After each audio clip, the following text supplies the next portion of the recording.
the 100,000 free zone. They know that, Honorable Speaker. Honorable Speaker, you have 96% support of this House, Honorable Speaker. And the 4%, the remaining 4% are actually undecided votes and rejected votes. Because some of them, like the two members who are just 1 day old, they cannot, of course, vote. And he's also a Kamshai leader, MP, who is just 2 months old. Those are the rejected votes. But you enjoy 96% support of this House, Honorable Speaker. Whether it is deep state, shallow state, or system, let them dare and bring. So and don't fear, Honorable Speaker. Deep state is just a theoretical ghost that we use to threaten children, eat food or sleep, or I call a ghost. Nobody have ever seen that ghost. Let them try, Honorable Speaker. Let them try. I dare them. Thank you, Honorable Speaker. Put the question. There's nothing, there's no question to put. Now, are we through with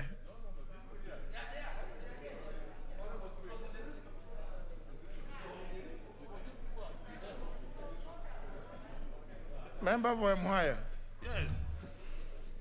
Yes. Thank you, Honorable Speaker. I think my brother has brought up a very serious issue that I was not aware, not everybody was aware about. And I want to indicate that he has been waiting to see this and he has not seen the motion. Honorable Speaker, we have a lot of confidence in you, and I wish then he could proceed and name these people so that we also just know and deal with it. Otherwise, if he speaks the way he has spoken and doesn't name these people, then we shall be defranchised to deal with that matter seriously. Thank you, Honorable Speaker. Now, let us not name the nameless. No, I think, honorable members, are we through, the Honorable Sankok as interrupted contributions on the petition. And I think that petition, if many of you listen to what the contents, among other things, they're raising the issue in that petition that the law which was passed in 2012 was only faulted by the court and declared unconstitutional on the grounds that there was no public participation. And therefore, the substance, and I believe Honorable Millie Odhiambo, the Honorable Ene Duale, and Honorable Olagwa Luoch, among others, Honorable Kimunya, were then in the 10th Parliament. It's a matter that perhaps you can look into, even though you may not all be in the Justice and Legal Affairs Committee, because the grounds for nullification or declaration that it was unconstitutional was merely because I think at that time, and I do appreciate at that time, the Constitution 2010 was very new, and you were in a grand coalition. You may not quite have familiarized yourselves with the public participation, and therefore, nobody paid attention to that, to Article 118. So I think this is a matter that we could, as Honorable Omlele raised here, is a matter that the committee could look into quickly and make some progress, taking into account the points that you've made. But that's not to say that that I'm blocking out those others who wanted to comment on the petition, like the member for Gichugu. Thank you, Mr. Speaker. I would also be supporting the petition, and as you've rightly put it, the issue of substance is not an issue. The issue is just the public participation. And I think this is a matter once it appears before the committee, before whom I'm also a member, we can expeditiously bring it before the House and the House Business Committee to prioritize the matter so that we can deal with the matter. Public participation can be done within a very short time and the matter put to rest, Mr. Speaker. Because the issues of the East African cooperation, the interaction, and any other issue is not an issue. And when this when this law was being passed, all those matters had already been considered and taken care of. Mr. Speaker, I rise to support and ask that the matter be expedited. Thank you. Professor Withdrawal. Thank you very much, Honorable Speaker. Honorable Speaker, I also rise to support the petition. Honorable Speaker, I do this because I am guided by the learned friends and the honorable members, Honorable Mulele and Honorable Mili. And I also do it, Honorable Speaker, because as a member of the National Cohesion and Equality Commission, Honorable Speaker, courtesy of your office, I had an occasion to have a joint session with the Center for Parliamentary Studies, with the Constitution, Committee on the Implementation of the Constitution, Regional Integration, and National Cohesion.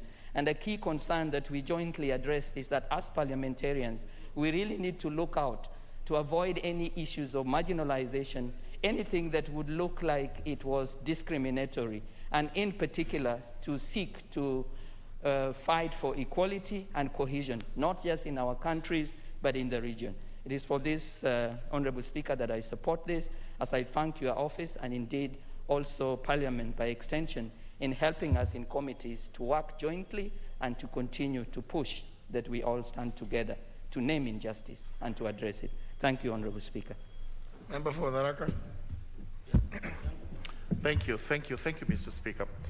Mr. Speaker, I support the petition on the grounds that as we continue to expand our practice out of Kenya into Rwanda, Burundi, Tanzania, and elsewhere, it is vitally important that we also reciprocate by having enabling environment and law that is going to help those who are being admitted to come and practice here as we do in their own country.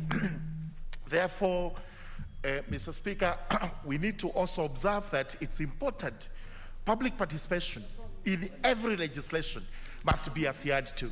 And we continue as we move to amend the law and reinstate what was struck out, we ensure that there is public participation. Allow me to comment on what Honorable Sankoka has just raised, because I also read about it in the media. I heard about it over the radio, that there were jitters, unrests, feelings that what was going on was actually going to affect what we do in this house. And that is far from the truth, absolutely.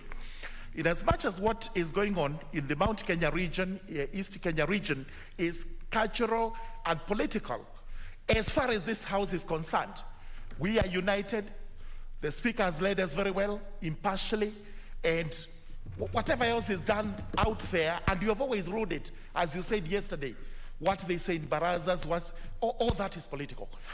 We are behind the Speaker, and if anybody wishes to bring anything like an impeachment motion, then we will defend the Speaker, and that they can rest assured. Thank you, Mr. Speaker. Member from Vita. Thank you very much, Mr. Speaker. My apologies, but mine was actually a statement that was next. I meant to present a statement. Thank you. Honorable Duale, you want to contribute to the petition? On the petition? Yeah, Mr. Speaker, I think as I support this petition, it's very important that not only within the East Africa, the Kenyan lawyers and advocates and other professions must find a way of going to other parts of the world. And I remember when a group of Kenyans faced ICC, it's the first time I think Kenyan lawyers woke up, and today I'm sure many of them can represent clients who in one way or the other will be accused of serious crimes, as some Kenyans had to go through. So, Mr. Speaker, I think we also need to look at the Council for Education Act. There are a number of private also universities who have issues with the lawyers that they train. Coming to this gentleman who represents 3.5 million, 6.5, he claims, he has not verified, but he claims to represent 6.5 million people, Kenyans. Mr. Speaker, I think we should not discuss the people out there You know, they said for that, some people within this mountain is becoming very complex.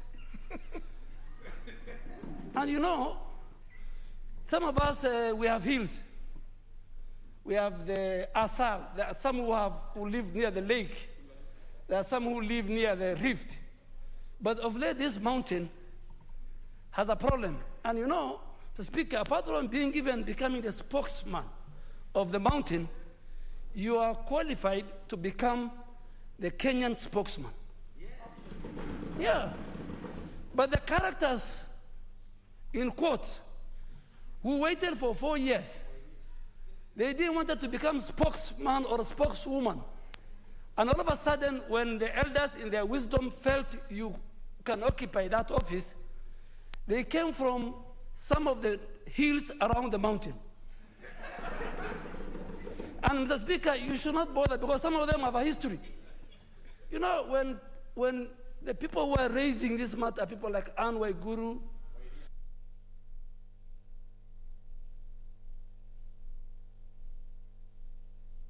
so Mr. Speaker, and you know, it shows how selfish they are.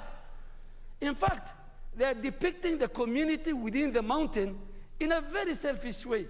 And if they can do that to the speaker, who comes from the western part of the mountain, the eastern part of the mountain, not very far from the mountain, then you can imagine what people like Honorable William Ruto are going through from those people.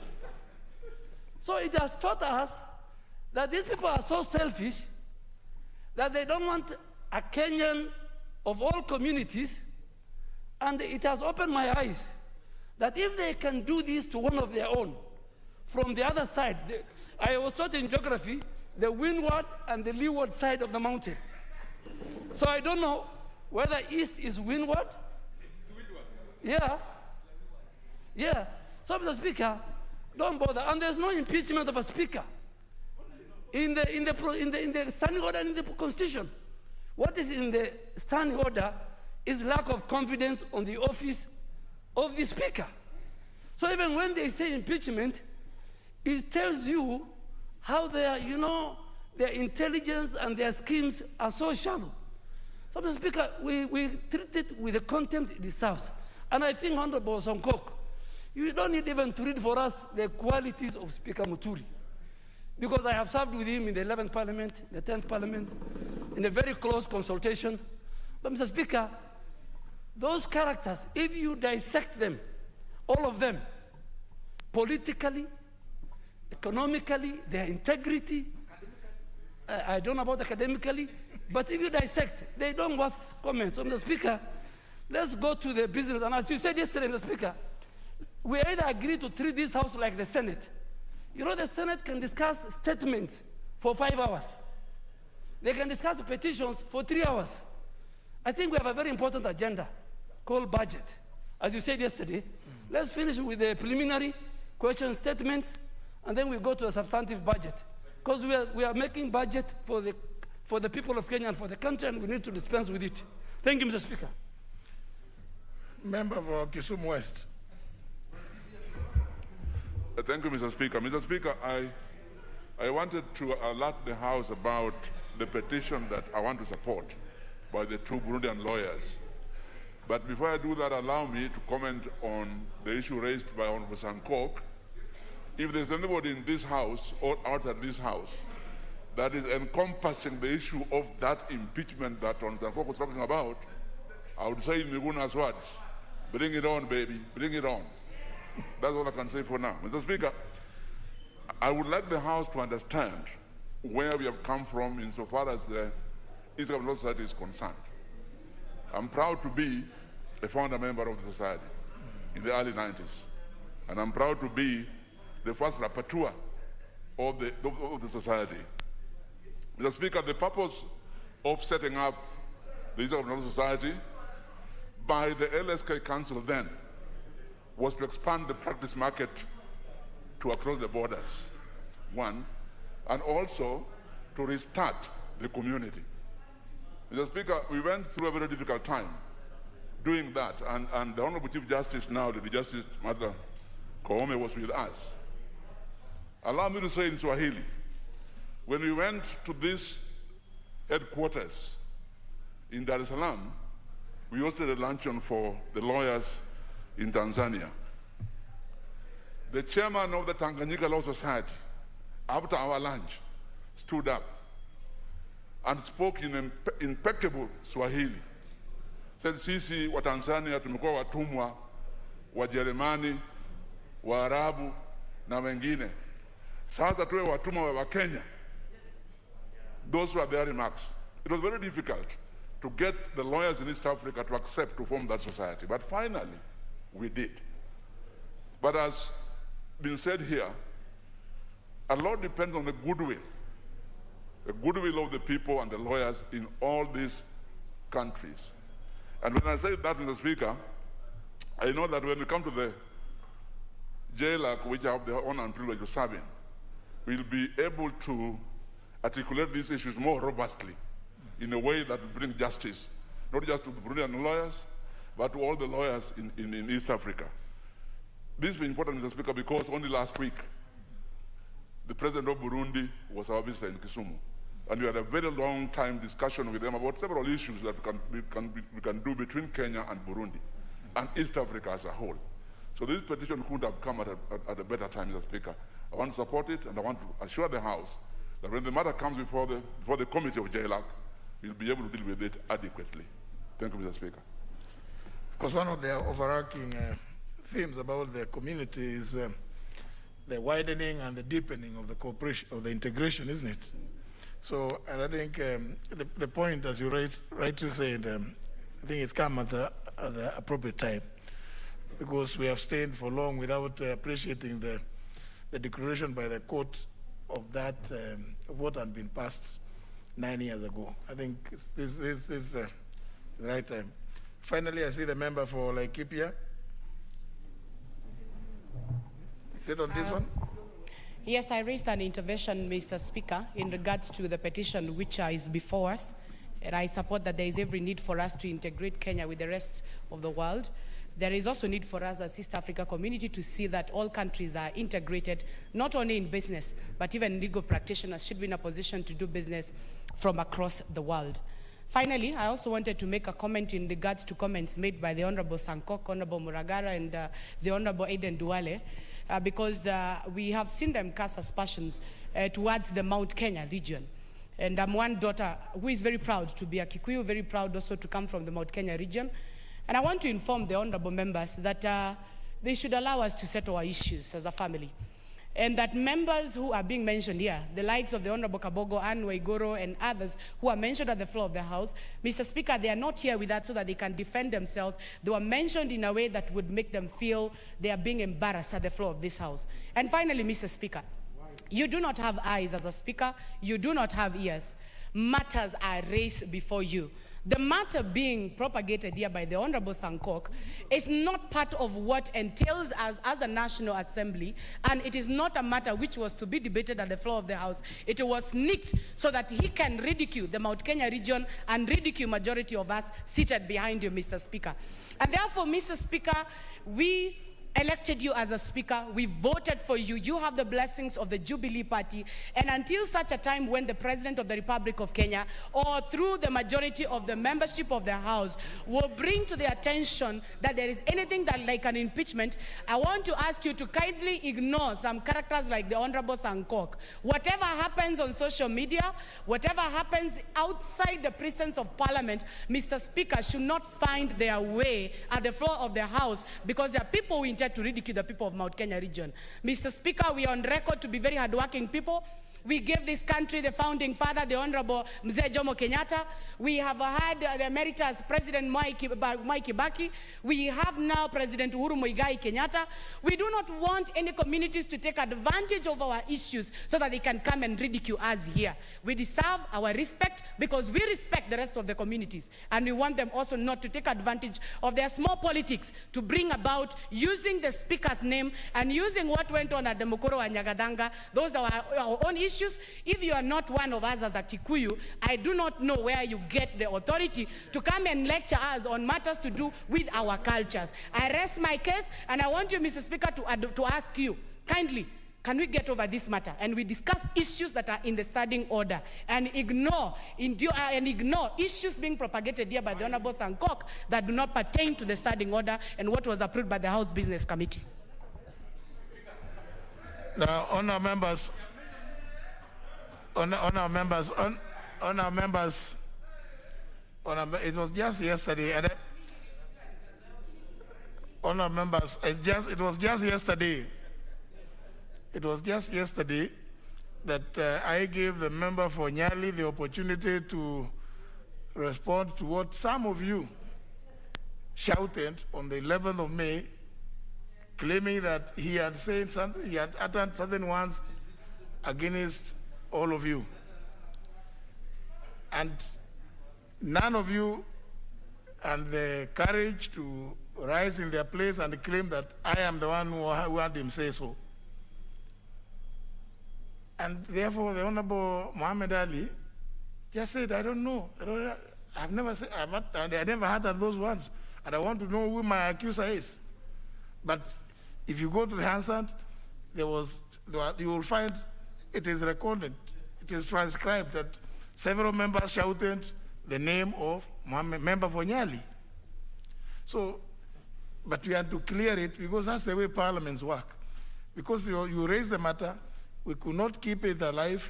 We had to bring a closure to it procedurally for the member to get the chance to respond.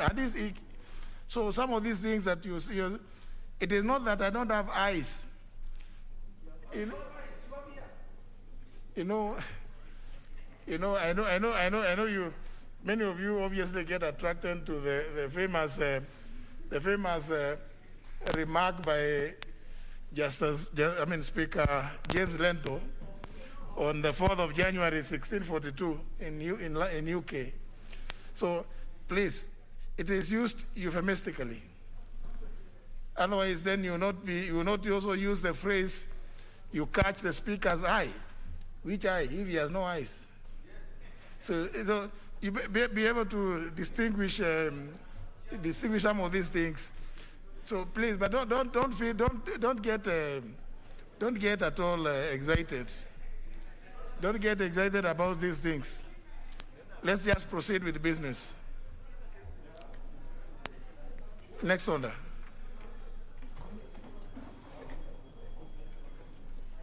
Order number 5, papers.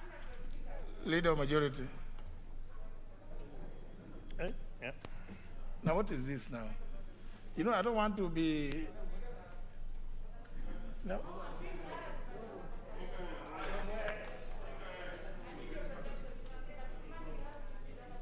I've just got her woman. What is she, Saman? You're not making it better. Now, please, behave as honorable members. Behave as honorable members. As I advised recently, Honorable Sankok, when you make a telephone call, don't say that I am Honorable David Ole Sankok. Just say you are Honorable Sankok. Just say you are David Sankok. And whoever on the other side will say, oh, is that Mheshimiwa? Yes, exactly. Yes, so that way now there will be honor, isn't it? Yes. And respect. Just behave in the same way. Let's proceed. The Honorable Warugoro and the Honorable Sankok, please maintain peace and good neighbors. I can see you are good neighbors. Yeah. And the Honorable Mwadi is there to assist. And he's the chair of security. And he's the chair of Administration of National Security. So, Honorable Speaker, I beg to lay the following papers on the table of the House today, Wednesday, June the 9th, 2021, afternoon sitting. Number one, the financial year 2020-2021 of supplementary estimates 2 of the national government. Let me repeat that. I wish I could be protected from interruptions from the back. Sorry. Is it possible you can stay further away from each other?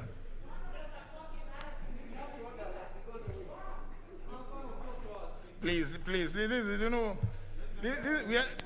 Honorable Sangok, please. Honorable Sangok, you know, and Honorable Arogoro, this is not, we are not in kindergarten. I mean, what? Surely, I can't be expected to now be in, unless you want me to invoke,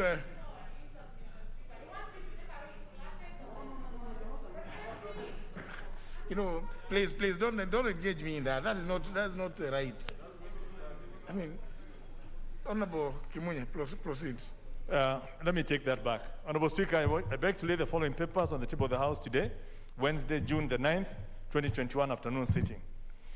Number 1, financial year 2020-2021 supplementary estimates 2 of the national government, which is volume 1 and 2 of development expenditure. Number 2 is the recurrent expenditure. And number 3 is the program-based budget. Number 2, the reports of the Auditor General and financial statements in respect to the following institutions for the year ended 30th of June 2019 and the certificates therein. A, the Kenya Law Reform Commission. B, Ministry of Education, TVET, Curriculum Development Assessment and Certification Council. Number C, the National Commission for Science, Technology and Innovation Training. Number 3, the reports of the Auditor General and financial statements in respect to the following institutions for the year ended 30th of June 2020 and the certificates therein. A, the Consolidated Fund Services, Salaries, Allowances, and Miscellaneous Services. Number 2, Consolidated Fund Services, Public Debt. Number 3, State Department for Devolution. Number 4, the Judiciary. Number 5, State Department for Mining. Number 6, Prison Industries Revolving Fund. Number 7, Pensions Department. Number 8, Office of the Registrar of Political Parties. Number 9, State Department for Correctional Services. Number 10, Business Registration Services. Number 11, Public Trustee of Kenya. Number 12, the State Department for Public Service. 13, Ministry of Education, State Department for Early Learning and Basic Education. 14, Ministry of Health. 15, the Independent Policing Oversight Authority. Number 16, the Prison Farms Revolving Fund. 17, Ministry of Foreign Affairs. 18, National Police Service Commission. 19, Office of the Registrar of Political Parties, Staff Mortgage Loan Fund. Number 20, Business Registration Services, Revenue Statement. 21, Sports, Arts, and Social Development Fund. 22, State Department for Social Protection. 23, Office of the Registrar of Political Parties, Car Loan Fund. 24, Ministry of Environment and Forestry. 25, Judiciary, Financial Statement. 26, the Minister of Education, State Department for University Education. Number 4, the report of the Auditor General on the financial statements of cooperative societies, liquidation fund, for the years ended 30th of June 2013, 2014, 2015, 2016, 2017, 2018, 2019, and 2020, and the certificates therein. Number 5, the report of the Auditor General on the financial statements of Kenya Veterinary Services Production Institute for the year ended 30th of June 2016. And lastly, the National Government Budget Implementation Review Report for the first 9 months of the financial year 2020-2021. Thank you, Honorable Speaker. Does your list include a report on State Department of Mining? Sorry? Does your report, the report include the state one on State Department for Mining? In the report you have, here it is shown as number 6, Roman 6. Number 6 is the National Government Budget Implementation Review Report. On paragraph 3, which is C, the one that starts with the Consolidated Fund Services, Salaries, Allowances. Yes. Number 6 of it is State Department for Mining. Mining, State Department of Mining. You got it, eh? Yes, and number 5. Yeah. I think no, number five here is revenue statements of judiciary. On paragraph 3, number 5, number 1 is Consolidated Fund Services. Yes. 2 is Public Debt, State Department for Devolution, the Judiciary, and then State Department for Mining. No. For me, number 5 is revenue statements of judiciary. Then we'll take this one for now as the one I've read. Okay. Yeah. Okay. Next one then.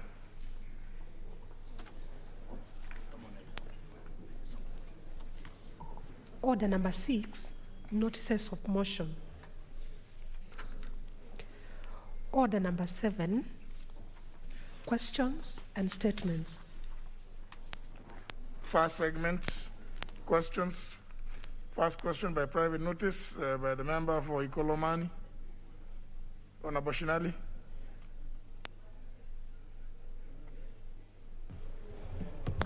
Thank you, Mr. Speaker. I rise to ask question 02/2021 to the Cabinet Secretary, National Treasury and Planning. 1. Could the Cabinet Secretary explain the circumstances surrounding the planned leasing of Mumias Sugar Company by the Kenya Commercial Bank Group and its appointed receiver manager? Number 2, could the Cabinet Secretary confirm whether the intended leasing process is participatory and whether stakeholders, including the national government, county government of Kakamega, stakeholders, National Stock Exchange, and farmers have been engaged? No, mine reads shareholders, and the next one, Nairobi Stock Exchange. But you read stakeholders. Which one do you want us to take? Nairobi Stock Exchange. Shareholders. Shareholders, Mr. Speaker. Shareholders as opposed to stakeholders, yes. Yes. Yes. Number 3. Proceed to number 3. Number 3, could the Cabinet Secretary disclose the financial aspects of the intended leasing arrangement, provide the criteria used to identify the firms participating in the tender process, and confirm whether the process complies with the Public Procurement and Asset Disposal Law? Number 4, Mr. Speaker, and the last one, could the Cabinet Secretary state whether there are other measures being taken by the national government to ensure revival of the company? Thank you, Mr. Speaker. This question will be replied to before the Departmental Committee on Finance and National Planning, and the committee is directed to observe that it is a question by private notice, and therefore the answer should be available next week. Is the chairperson or the vice chair is here? Honorable Wayenya Dirangu? The chairperson, Honorable Wanga? But anyhow, let them take note that the question is one by private notice. So it requires an answer as soon as possible. Members of Finance Committee. Very well. Next question by the member for Laikipia County, the Honorable Waruguru. Honorable Waruguru. Thank you, Mr. Speaker. I rise to ask question number 106 of the year 2021 to the Cabinet Secretary of Health. What measures has the ministry put in place to ensure that there is enhanced access to affordable, effective, and timely testing for COVID-19 in the country, noting that testing is one of the most effective ways of reducing the rate of infection? Could the Cabinet Secretary confirm whether the ministry has considered cheaper and more effective alternative modes of testing for the virus, given that testing mode currently is in use and requires laboratory reagents and experts and is also very costly? Number 3, what measures has the ministry put in place to ensure that immediate adoption of rapid testing for COVID-19 in the country, appreciating the fact that WHO recommends that countries use the rapid antigen test to increase efficiency in testing and reduce infection? Speaker, I'm asking in this question in regards to Kisumu. The issue of COVID-19 is very high, and It is not part of your question. Yes, I think that is considered to be very urgent by the It's departmental not part committee. of your question. Thank you. So it cannot, what we are going to forward to the ministry is about these three. It will be replied to before the Departmental Committee on Health. Third question by the member for Magarini, Honorable Kingi Michael.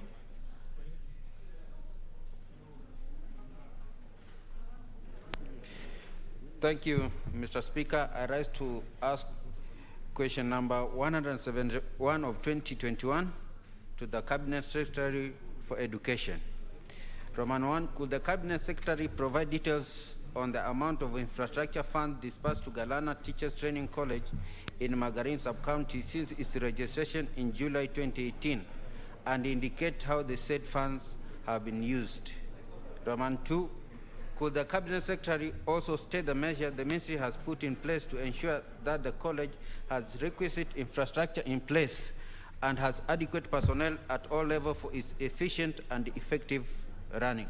Thank you. Question will be replied before the Departmental Committee on Education and Research. Last question by the member for Turkana East, the Honorable Lokiru Muhammad Ali. Thank you, Mr. Speaker. I rise to ask question number 182/2020 to the Cabinet Secretary for Interior and Coordination of National Government. 1, could the Cabinet Secretary provide the status of investigation into the assault of Mr. Francis Aiton Ekidor, formerly Assistant Chief of Ekipor Sublocation, and Mr. Peter Nangole Namojongi, the former Assistant Chief of Katir Sublocation in Turkana East Sub-County, who were attacked on 14th April 2018 by bandits while riding motorbikes registration numbers GKB 605Q and GKB 0602Q respectively, which resulted in the loss of eyesight to Mr. Nangole and theft of the motorbikes. 2, could the Cabinet Secretary explain what informed the decision to arrest the 2 former Assistant Chiefs after their retirement under unclear circumstances? 3, could the Cabinet Secretary indicate the efforts, if any, that have been made to arrest the attackers involved in the incident and the recovery of the motorbikes? Thank you, Mr. Speaker. Very well. To be replied before the Departmental Committee on Administration and National Security. We move to the next segment of that order, being requests. First request by the Honorable Kiari John Waweru. Thank you very much, the Honorable Speaker. And pursuant to Standing Order number 442C, I wish to request for a statement from the Chairperson on the Departmental Committee on Sports, Tourism and Culture regarding the status of the disbursement of 1 million Kenya shillings stimulus package, which was allocated to cushion artists, actors, musicians, and other performers during this COVID-19 pandemic period. Honorable Speaker, on the 6th of April 2020, His Excellency the President of the Republic of Kenya issued an executive order directing the Cabinet Secretary for Sports, Arts and Heritage to avail 1 million Kenya shillings to cushion those in the creative industry during the period of the COVID-19 pandemic. The funds were to be paid to local artists, actors, and musicians through a campaign dubbed Together at Home. The artists were required to produce works that would entertain and edify Kenyans during this period. The campaign also aimed to sensitize audiences on the safety and health precautions to curb the spread of COVID-19. The produced items were to feature on Culture TV, Culture with a K, and other collaborating media outlets and platforms. Honorable Speaker, concerned that many artists in the country felt left out by the arrangement and that some who offered their services have not been paid up to date, and that yet others contend that due process was not followed in the procurement of the services, I seek a statement from the chairperson of the Departmental Committee on Sports, Tourism and Culture on the following. 1, could the chairperson table a list of all the artists, the actors and musicians who benefited from the 1 million Kenya shilling stimulus package? 2, the criteria that was used to shortlist the participating artists. 3, provide a detailed breakdown on how the stimulus package was utilized and disbursed, indicating the amount paid to each artist and other contracting agencies or individuals. And 4, establish whether the fund achieved the intended purpose of supporting the artists whose trade was adversely affected by the pandemic. Mr. Speaker, I thank you. I have signed this as the Member of Parliament for Dagoretti South on behalf of Kenyan performing and visual artists. Thank you very much, Mr. Speaker.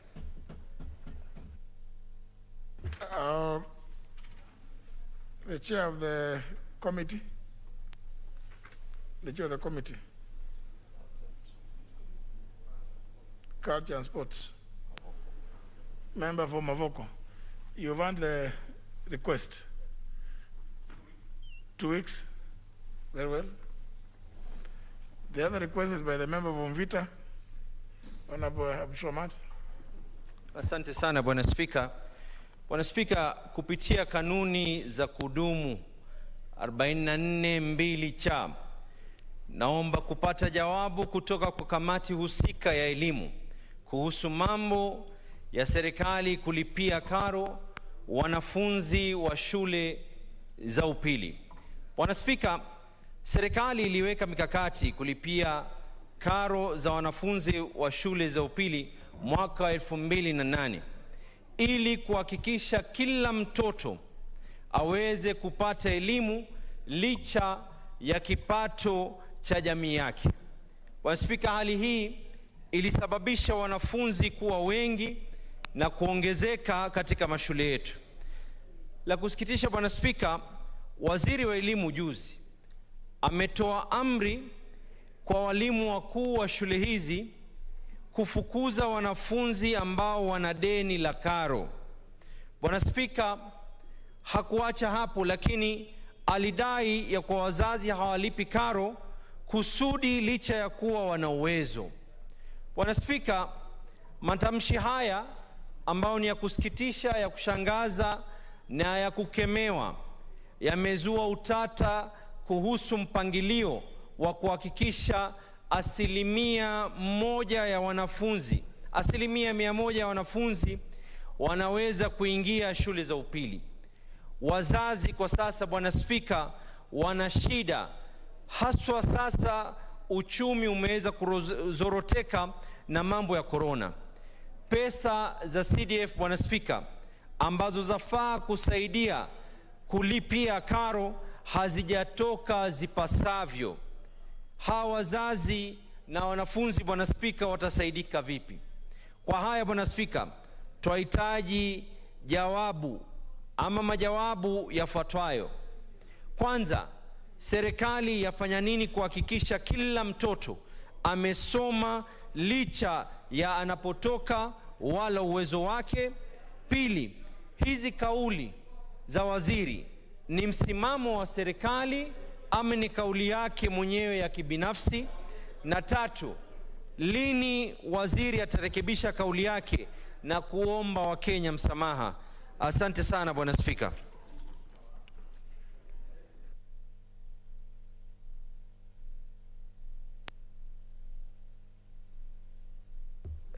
Statement to the Chairperson Education, Honorable Florence Mutua.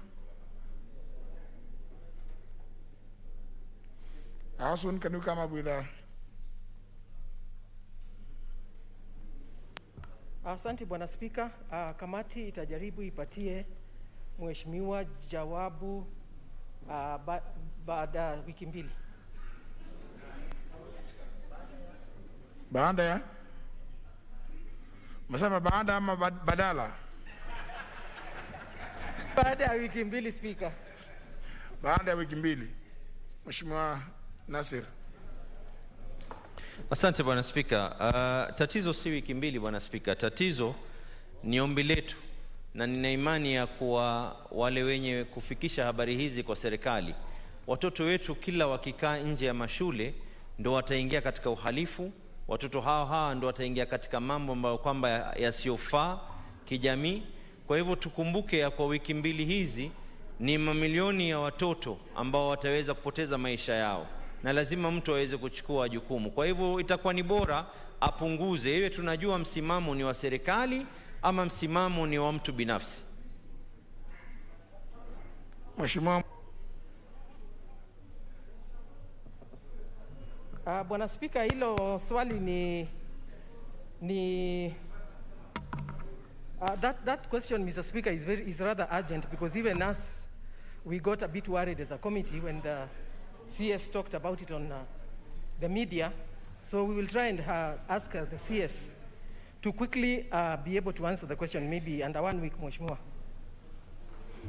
It's a big concern for all of us. Very well. The next segment is a statement by the Chairman, Departmental Committee on Administration and National Security, Honorable Mwadi, in response to a statement requested by the Honorable Tom Boya, the member for Nyatike. Thank you, Honorable Speaker. Honorable Speaker. Is a member for Nyatike in the chamber? Very well, yeah. Honorable Speaker, on 30th March this year, 2021, the Honorable Member for Nyatike constituency, the Honorable Tom Boya Odege, sought a statement on the border conflicts in Otati and Thimlich areas of Nyatike constituency. The Honorable Member particularly sought to be informed on the following. Roman 1, the causes of increased inter-county border conflicts in Otati area along Migori and Homa Bay counties. Roman 2, the measures that the ministry has undertaken to clearly demarcate the Migori County boundaries at Otati sublocation. And Roman 3, whether the ministry could consider having a police post at Thimlich area and what plans the ministry has put in place for long-term and sustainable peace in the area. Honorable Speaker, I beg to reply as follows. The inter-county border conflict at Otati is mainly caused by tax/cess collection disputes. Following inception of devolution in 2013, both counties, that is Homa Bay and Migori, started collecting cess and taxes from shops and shop operators at the market. Some shop owners initially devised a method of avoiding to pay market levies by purporting to belong to either Migori or Homa Bay counties whenever either of the county revenue collectors came calling.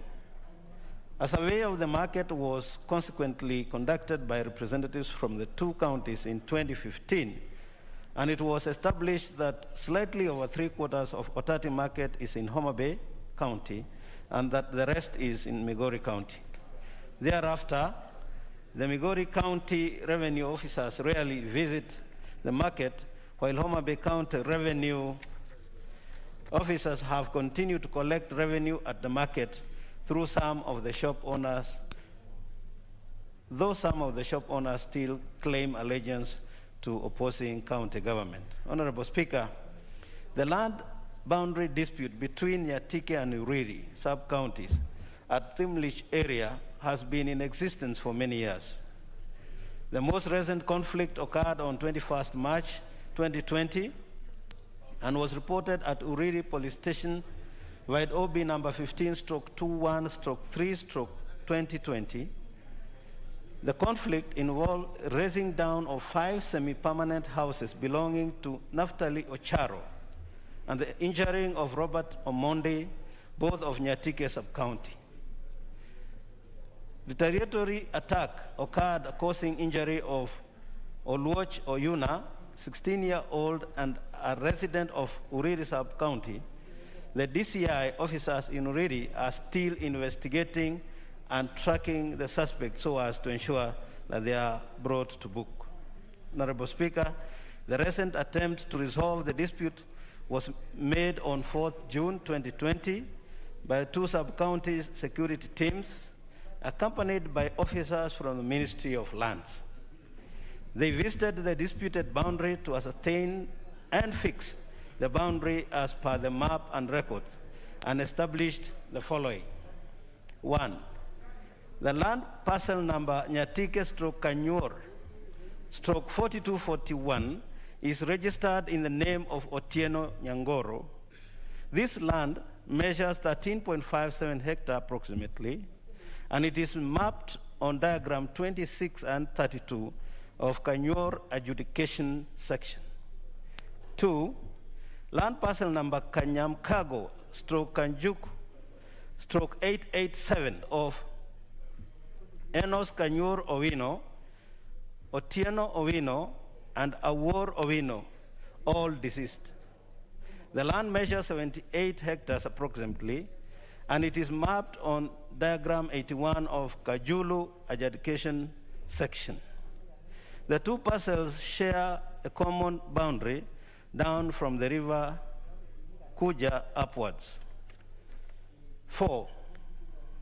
Records held in the land's offices indicate that there is no overlap as depicted in the index map and the registry index map sheet number 81 and 26 respectively. Thus, the matter at hand is purely a boundary dispute.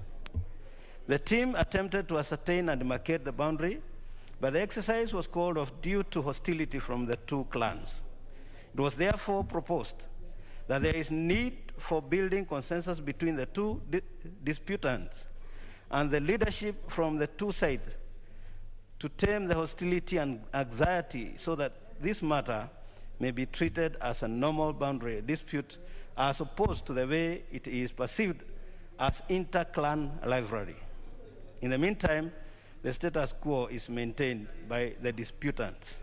Honorable Speaker, in order to ensure security in the area, the following measures have been put in place. 1, monitoring the security situation in the market.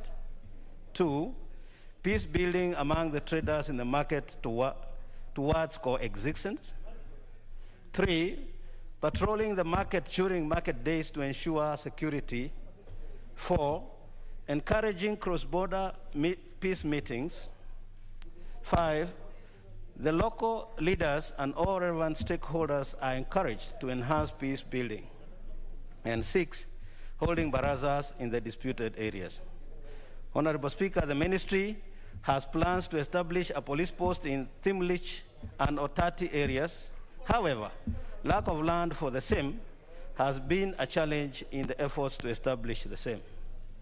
Honorable Speaker, as a way forward, Parliament may recommend the establishment of an independent commission for the purpose of ascertaining the boundary between the 2 counties as provided for by Article 188 of the Constitution of Kenya 2010. I thank you, Honorable Speaker. Honorable Tomboya.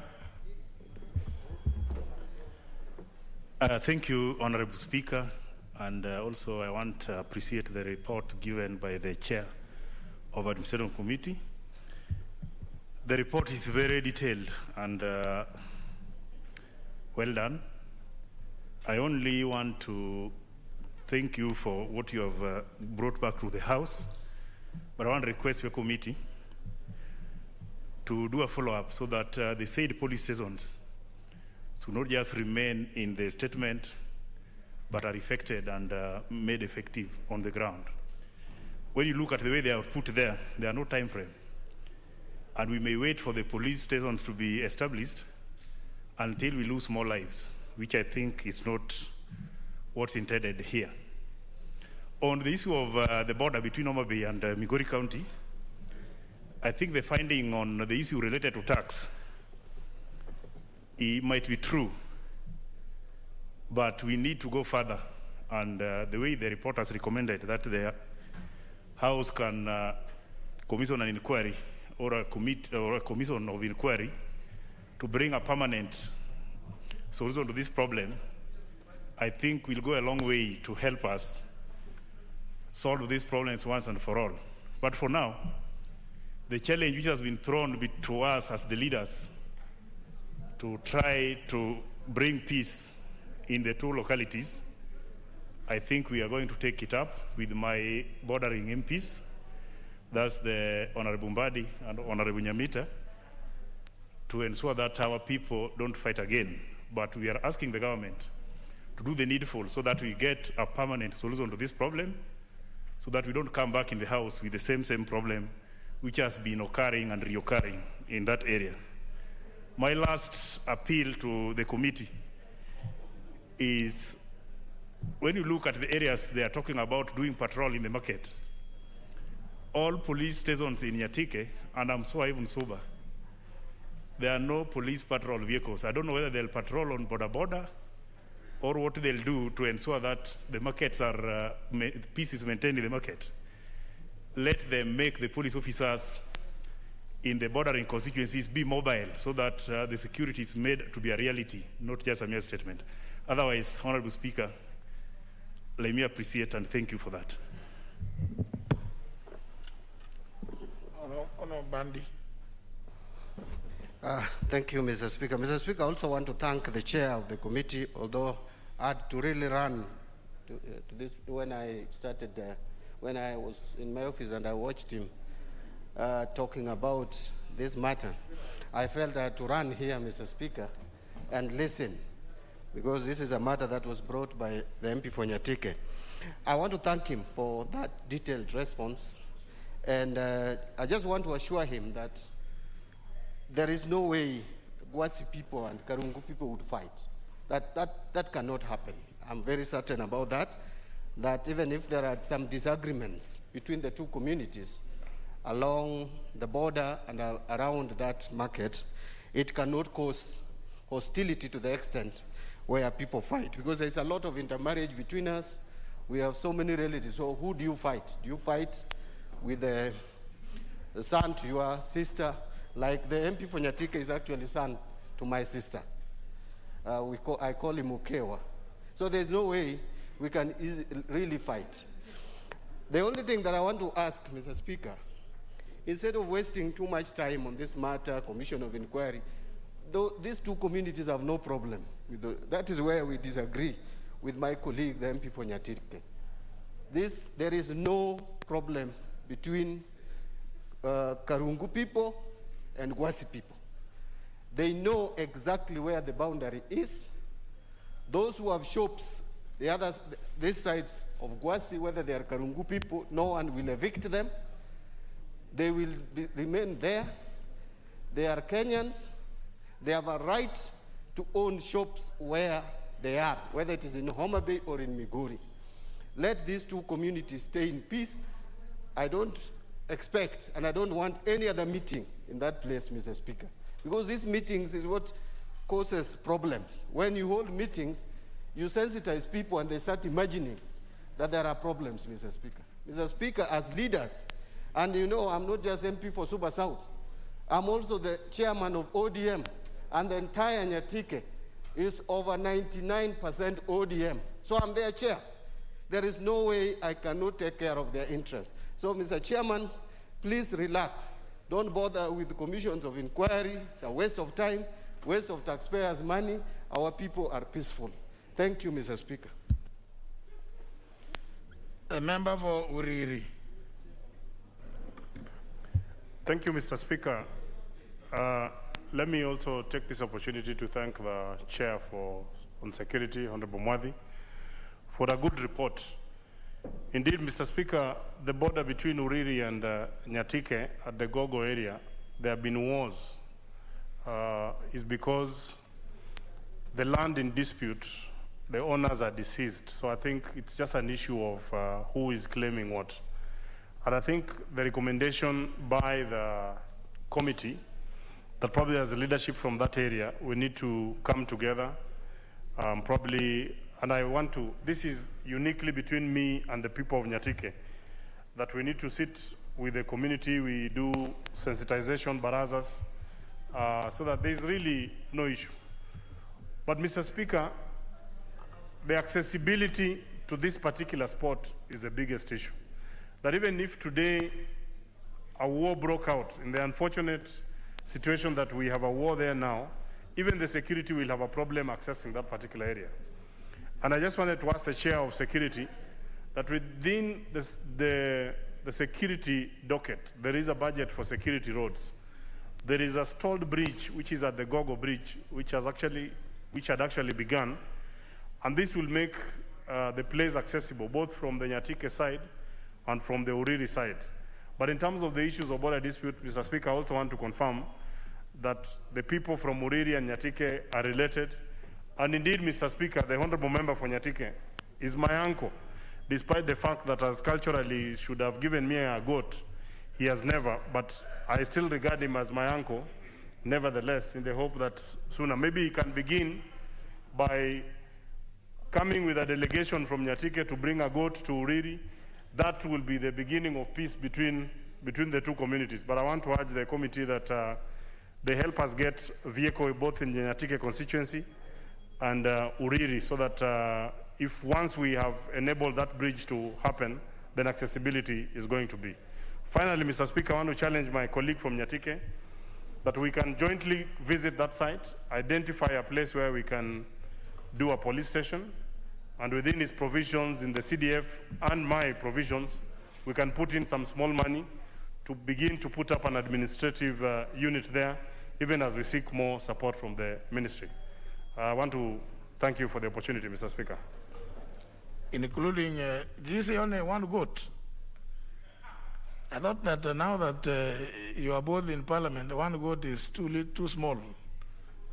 I thought Honorable Mark Nyambita, you should have asked that Tom comes with several goats. In the community, one goat is symbolic. Actually, they call it Dielachiel Markwayongono, to mean one goat to come and ask for forgiveness. So it's a symbolic thing. If he brings many, then it loses the meaning. Very well. The Honorable Tom has promised to bring the goat tomorrow. I thought tomorrow is budget day, budget highlights. You are giving the goat here in Nairobi, in Parliament. Honorable Mwadi, is there anything you wish to say about the...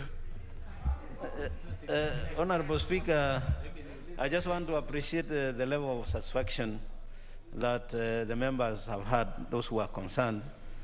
And secondly, also to note that they kind of say they are going to maintain peace and they are going to broker the peace, so we don't need the commission as suggested and recommended by the leader of minority. But also to the member for Nyatike who says there are no patrol vehicles, to assure him that there are plans, and I'm aware of it, of a government getting patrol vehicles, and that I'll bring this to the attention of the CS, and that I will ask that if you really don't have, then he will prioritize the patrol vehicles for your area. And finally, I will check onto the issue of the security bridge, which I'm told is stalled. And if indeed it is, we shall take care of it probably in our next planning in the budget to come. Honorable Speaker. You are to give yet another response. Yes, Honorable Speaker. I think it's the nature of this committee that there are so many issues arising. But in this one statement, Honorable Speaker, which was sought by the Honorable Member for Mbere South, retired Jeffrey Kingangi on 6th May 2021, who had sought a statement. I have something to say. Please listen. Who had sought a statement regarding the brutal evictions of residents of Dongoine in Makena ward of Mbere South constituency, and which I'm ready to table But he has asked, and with your indulgence, personally, I think it's okay if you indulge me and it's all right with the House, that he is in a meeting right away as we are talking now with the security agents, and he tells me there is a likelihood that they are going to sort out the issues that he raised. And he asked that we raise it later on, maybe tomorrow, day after, that he will come and also be able to respond after the meeting that they're having now. And so he asked that you indulge him so that it can be taken another day. Yeah, I think you can agree whether it's next week or thereabouts, or whichever other day that is available himself. Next order. Order number 8, procedural motion, resolution to sit until conclusion of specified business. Leader majority.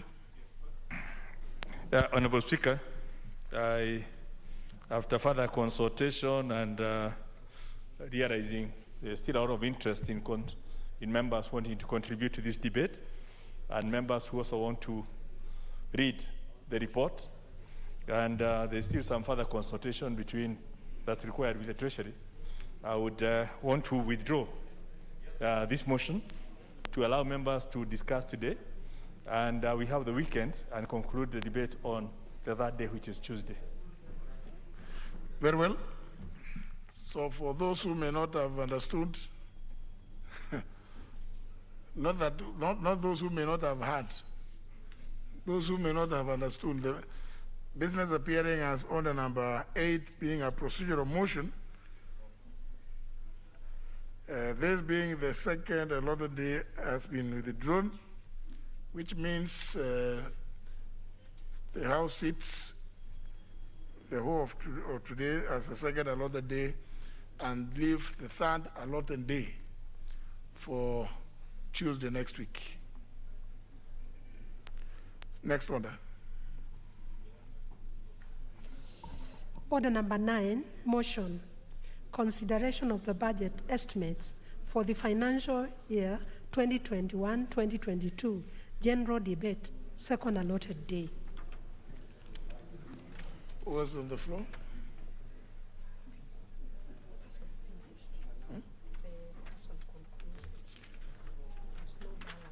There's no balance of time. Yeah. These chairs have spoken. These are the chairs who have spoken. According to the records, 16 members have contributed, and the last one does not have a balance of time. The Honorable Boni Mwalika, the member for Kitui Rural, yeah? So anybody may contribute. The member for Kisauni, Bogo Menza. Thank you, Mr. Speaker, for giving this opportunity to add my voice on this, the budget for 2021-2022. But first and foremost, Mr. Speaker, I wish to appreciate the good and timely work that was done by the Budget and Appropriation Committee. However, Mr. Speaker, yesterday, the PSC presented a report here, the report on the financial performance of the government for the year 2017-2018. And there were a couple of issues that stood out. And one of them, Mr. Speaker, was about the pending bills. The pending bills have been skyrocketing, Mr. Speaker, and this has affected the SMEs, the small, medium enterprises. Most of the SMEs, they have borrowed a big chunk of money from the lending institutions. They have used their assets as collateral, but because of the delays from the government in paying or meeting their financial obligations, most of them have been declared bankrupt. Most of them, they have lost their assets. Most of them, their assets have been auctioned by the lending institutions, Mr. Speaker.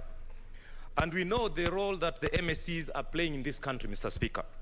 We know the economy is suffering because of the COVID pandemic, and there is need to relook into how we can be able to assist the SMEs to be able to come out and continue with their normal businesses. The second issue, Mr. Speaker, that stood out yesterday from the PAC report was about the stalled projects in this country.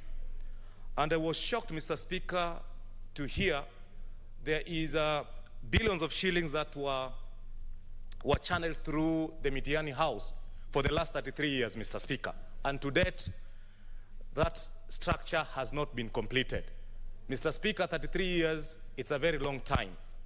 And this is a project that is supposed to have been concluded many, many years ago. And up to today, we are still allocating more money to such a project. The third issue, Mr. Speaker, and this was well articulated by Honorable Duale, it was about the audit report that was done by the Auditor General. And we were told here, Mr. Speaker, in this floor of the House, that there were 14 state departments that their report was declared as non-disclaimer, meaning they could not make a detail on how they had spent their allocations. And I think this is a matter that the Budget and Appropriation Committee, they need to consider. From what we were told yesterday, the Budget and Appropriation Committee, they have powers to ensure that these state departments that could not be able to account for whatever they had been allocated, they do not get any more funding because they could not be able to explain how they had spent their money. So, Mr. Speaker, these are issues that we expect the Budget and Appropriation Committee to take them into consideration, because these are public funds which, if they are utilized well, we can be able to see the fruits and the benefit and the value for these monies. Mr. Speaker, I'm a member of the Lands Committee that is led by our able chair, Honorable Dr. Nyamai, the Member of Parliament for Kitui South. And when we went through the budget estimates for the Ministry of Lands and Physical Planning, we noted that the big chunk of money was allocated in titling, and there was none that was kept aside for settlement of the poor or the landless. The minister had only allocated 49 million shillings to purchase land for the poor and over 1.4 billion for titling. So we were asking ourselves, if you've not purchased the land, what will you be titling? And through our able chair, we managed to negotiate and reallocate some 250 million from the titling to settlement of the poor. And I wish to appreciate this House, Mr. Speaker, because we presented a petition in this House, and thereafter we went to the ground, collected the views of the poor, and this petition was actually concerning my own constituency in a ward called Junda, whereby we have land measuring about 122 acres that is owned by Taita Taveta Teachers Sacco, and this House passed that report that the government of Kenya should allocate funds to purchase this land and settle the poor. And I really appreciate this House, because that report really assisted us in allocating the 250 million from titling into settlement of the poor. So as we speak, Mr. Speaker, the same was passed the Budget and Appropriation Committee, and it is appearing in their report, and we hope that this matter will be brought to a logical conclusion so that the elders, these Taita Taveta Teachers Sacco, they are very old people. Most of them, they have died because of age without seeing any benefit from their investment. So, Mr. Speaker, apart from that, in the Ministry of Lands, Mr. Speaker, we created a new state department called the Physical Planning Department. But we were also shocked, Mr. Speaker, being a new state department with a permanent a principal secretary, a whole state department with a principal secretary was only allocated some 60 million to run their affairs. And we know, Mr. Speaker, the physical department is a very critical department in this country. They are not involved on matters of land, but they're involved in everything. For proper planning of this country, the physical planning department plays a very critical role. But through our able chair, Mr. Speaker, we were able to remove or to reduce some monies from the titling and allocate it to the new department.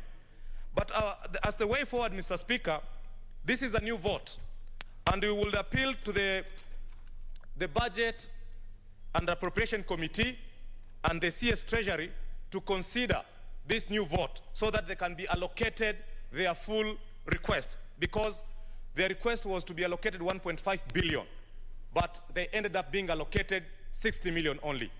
But the Budget and Appropriation Committee, through their own wisdom and through the wisdom of our chair of the Lands Committee, we managed to raise this figure from 60 million to 200 million so that they can be able to kickstart their critical work.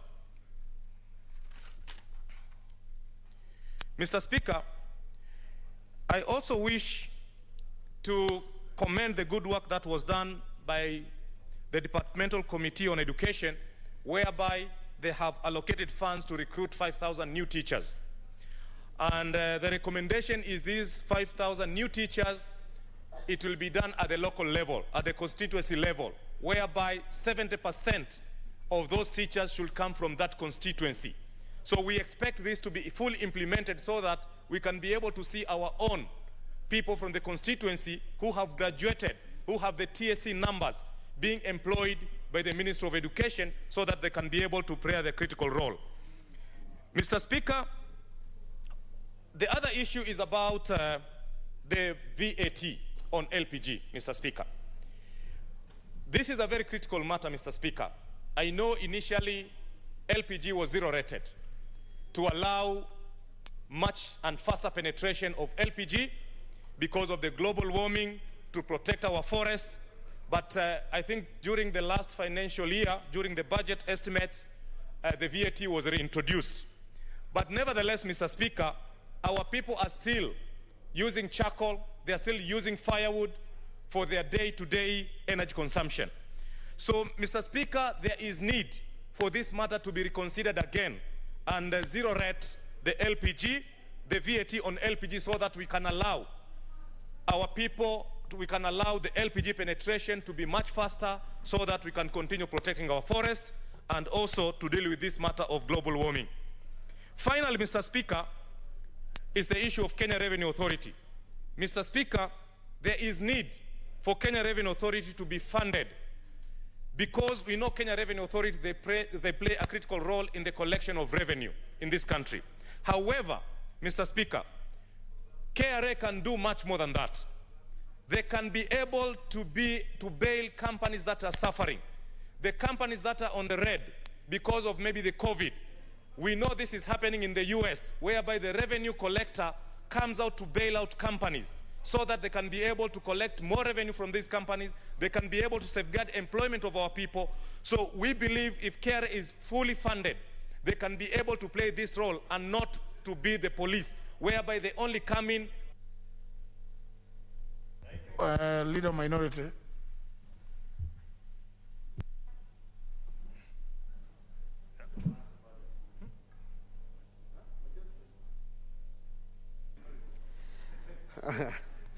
Thank you, Mr. Speaker. Mr. Speaker, I had Leader of Minority, then I saw the Leader of Majority having the mic.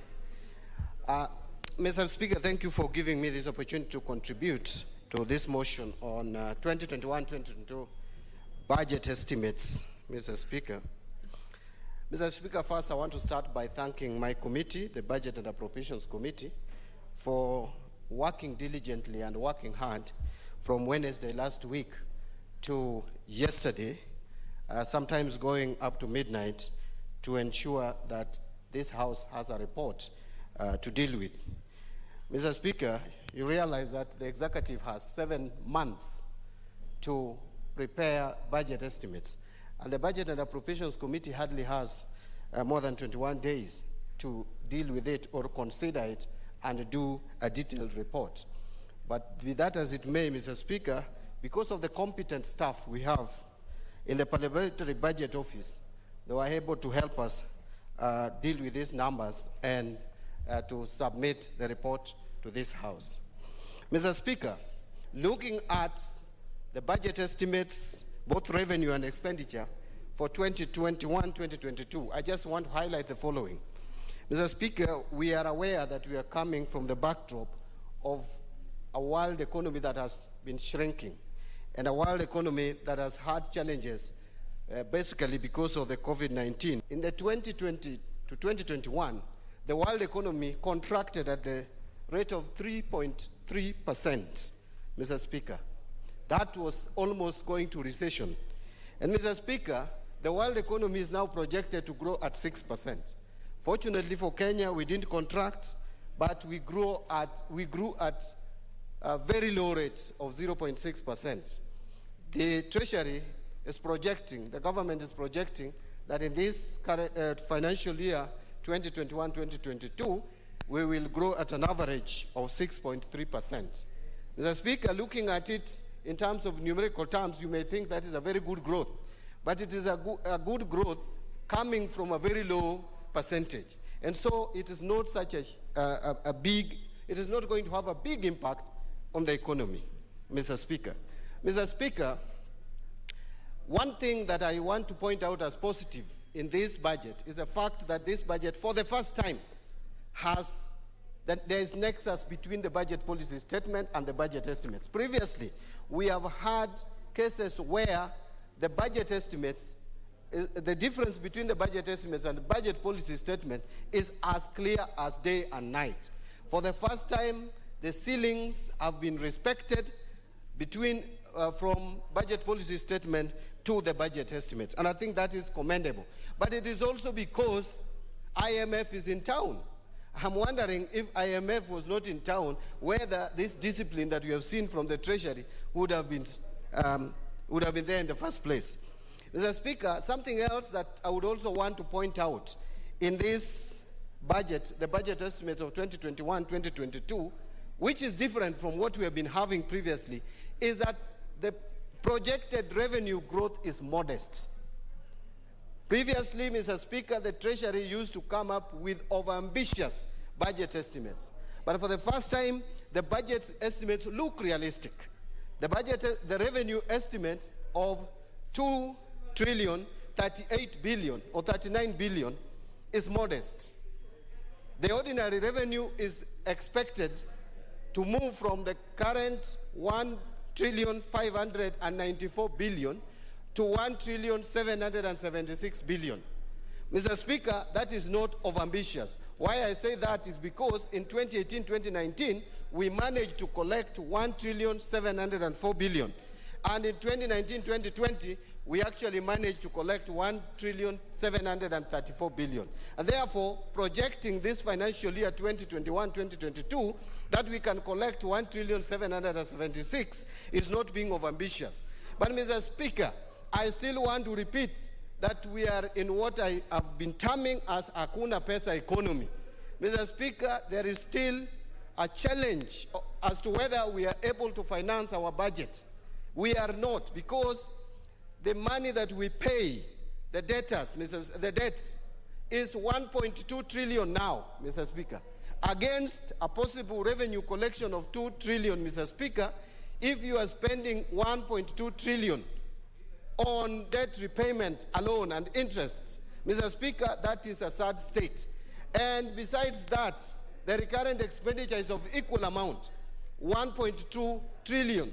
That totaled up comes to 2.4 trillion, Mr. Speaker. Already you have consumed the entire budget or the entire projected revenue, which therefore means, Mr. Speaker, as I've always said, that as a country we need to face and say the truth that we are borrowing money to meet recurrent expenditure. And that is against the Constitution, it is against our Public Finance Management Act, and it is even immoral, and it is unjust and unfair to the future generation. Because, Mr. Speaker, what we are doing to the future generation of this country is that we are not creating assets for them to generate revenue, yet we are putting debt burden on them going forward. Mr. Speaker, what are some of the reasons why we have ended up where we are? Why we are now saying we are in a Hakuna Pesa economy? Mr. Speaker, one of them is what we have talked about here severally, and I want to repeat, and many members have talked about it. When we ask Kenyans to provide goods and services to the government, we must be prepared and ready to pay them. We should not order for goods and services and sign contracts when we don't have the financial power and capability to pay. Hence, ending up with pending bills, which is suffocating the economy, because those Kenyans who have offered goods and services to the government have no money to continue doing business, and we cripple them and we discourage investment, Mr. Speaker. Secondly, of course, it has been talked about the debt levels, Mr. Speaker. This must be managed. Between 2013 and 2019, Mr. Speaker, we went into borrowing spree as a country and borrowing expensive loans. Right now, we are borrowing loans, some of which are at zero interest and with very generous repayment period. But from 2013 to 2019, Mr. Speaker, we were careless as a country. We didn't care where we were borrowing. We went out there to borrow Eurobond at 8%. We came back with that money. Some of it was stolen. Some of it was used to clean streets, things that don't add value to the economy. And therefore, you are borrowing money and you are not putting it in productive sector of the economy. How else do you expect to be able to pay that loan when the time comes? The other reason, Mr. Speaker, is the issue of stalled projects. Mr. Speaker, across the country, we have stalled projects. They have been totaled up, that all the stalled projects, the money that has been invested in all the stalled projects in the country, amounts to 9 trillion shillings, Mr. Speaker. That is close to the GDP of this country. The GDP of this country is now at 11 trillion. And 9 trillion of our money is put in projects that don't add value to the economy. The projects have been started, left at some percentage, some are 40% complete, 60% complete, 70% complete. We still start initiating new projects, yet we have projects that have been started and no one is ready to complete those projects so that they can create value and wealth in the economy. How else then would you pay loans that you have taken to start those projects or initiate those projects if those projects are not completed to be able to add value to the economy? Mr. Speaker, it is a responsibility that we must address. The other issue, Mr. Speaker, that needs to be addressed is the issue of ongoing projects. And I'm sure my other colleagues have spoken about it. Mr. Speaker, this country, when you move around, you see so many projects, ongoing projects. But the way the budget estimates are presented to us, it is almost impossible to know the state of those stalled projects. You don't know whether they are 20% complete, whether they are 70% complete, or 90% complete. How then would you properly budget for projects if you don't know the degree and the level and the percentage of completion? Mr. Speaker, the Treasury must change their budget format, include ongoing projects and present them in a way that we are able to determine how much investment we need to put in ongoing projects to realize to have these projects completed so that they can add value to this economy. Mr. Speaker, this is something that we need to address and address quickly. Mr. Speaker, we need also to be very clear. Another thing that is also causing slowed economic growth in the country is, for you, Mr. Speaker, those of us who have a financial background, Mr. Speaker, would tell you that if you want to spur economic growth, you need to take money to the grassroots. That is why we come up with economic stimulus package. That is why CDF is employing so many people at the grassroots. That is why devolution in the first place, we fought so hard to bring devolution in this country. However, Mr. Speaker, no, that bottom-up is now yours. First of all, you don't even understand the meaning of bottom-up economy. I am very sure if I challenge you to explain clearly what bottom-up economy means, you will start talking about wheelbarrows. That is not bottom-up economy. Let me, this is not We are not in a hostel, Honorable Sankok. This is now, we are debating budget estimates. When we will discuss cancer bill, I will give you time to speak. Mr. Speaker, I wanted to say that, Mr. Speaker, we have been fighting to devolve even more resources to the grassroots to spur economic growth.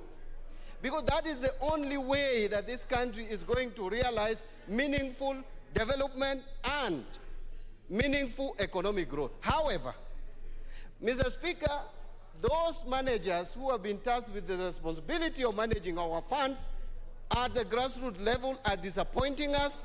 They are stealing the same way the national government officials are stealing. And therefore, we devolve resources to spur economic growth, but those resources don't end up spurring economic growth, Mr. Speaker.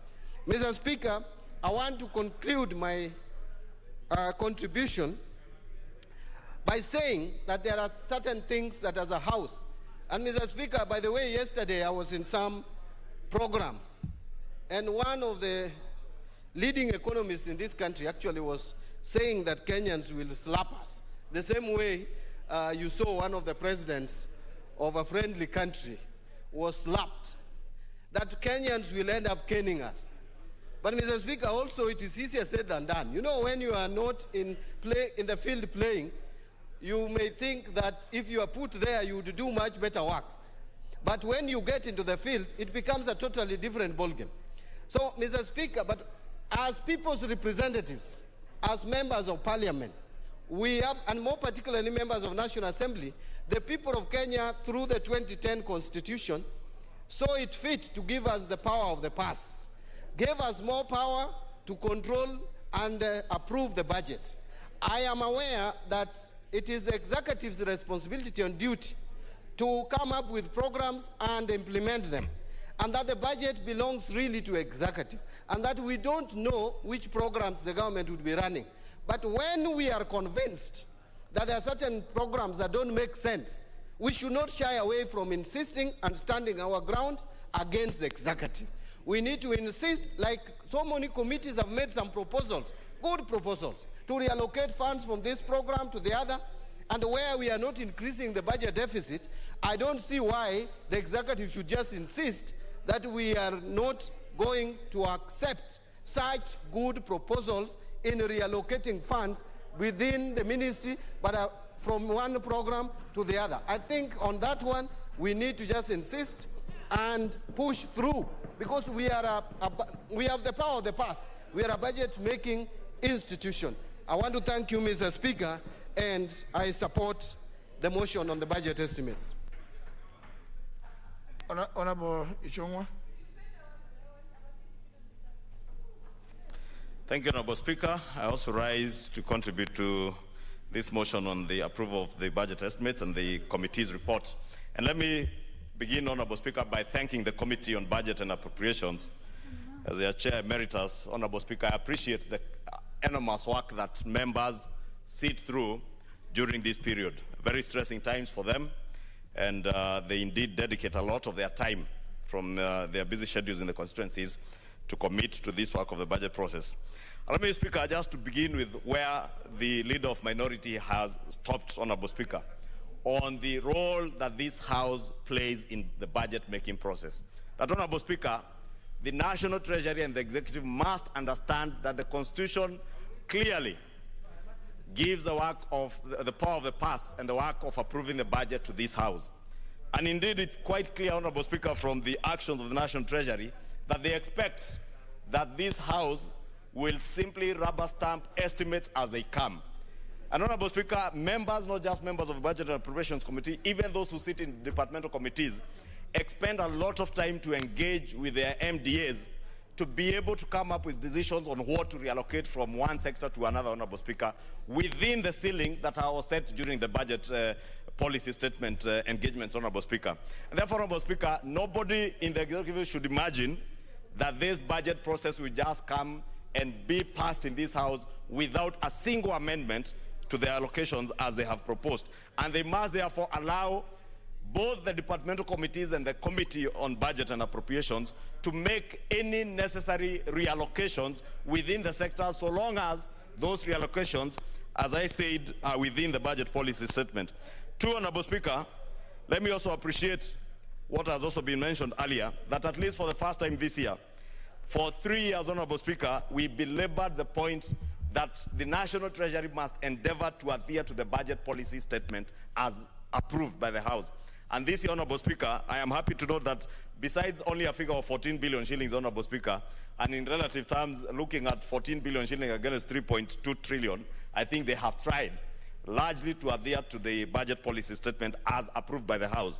And you realize most of the changes, Honorable Speaker, emanate, the difference rather of that 14 billion shillings, largely emanate from the changes in the consolidated fund services, Honorable Speaker. And CFS, Honorable Speaker, many of you know, relate to statutory things that must be paid ahead of everything else, including debt repayment. Honorable Speaker, you must appreciate that with the exchange rate fluctuations this last 1 year because of COVID pandemic, Honorable Speaker, it may not have been possible to be very accurate, and therefore you can allow the National Treasury to pass on this issue of the 14 billion on CFS, Honorable Speaker.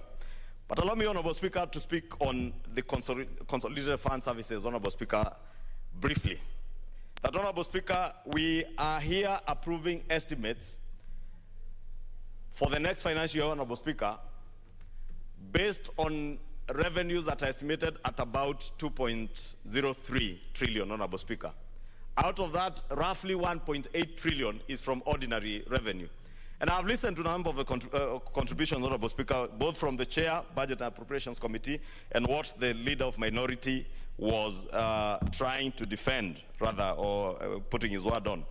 But I beg to disagree, Honorable Speaker, that if you look at the revenue estimates as they were last year, revised with the first supplementary budget at 1.594, Honorable Speaker, we are yet to get to that level of 1.594 with only about 3 weeks of revenue collection remaining this year, and maybe about 2 weeks without counting the last week of the year, the financial year.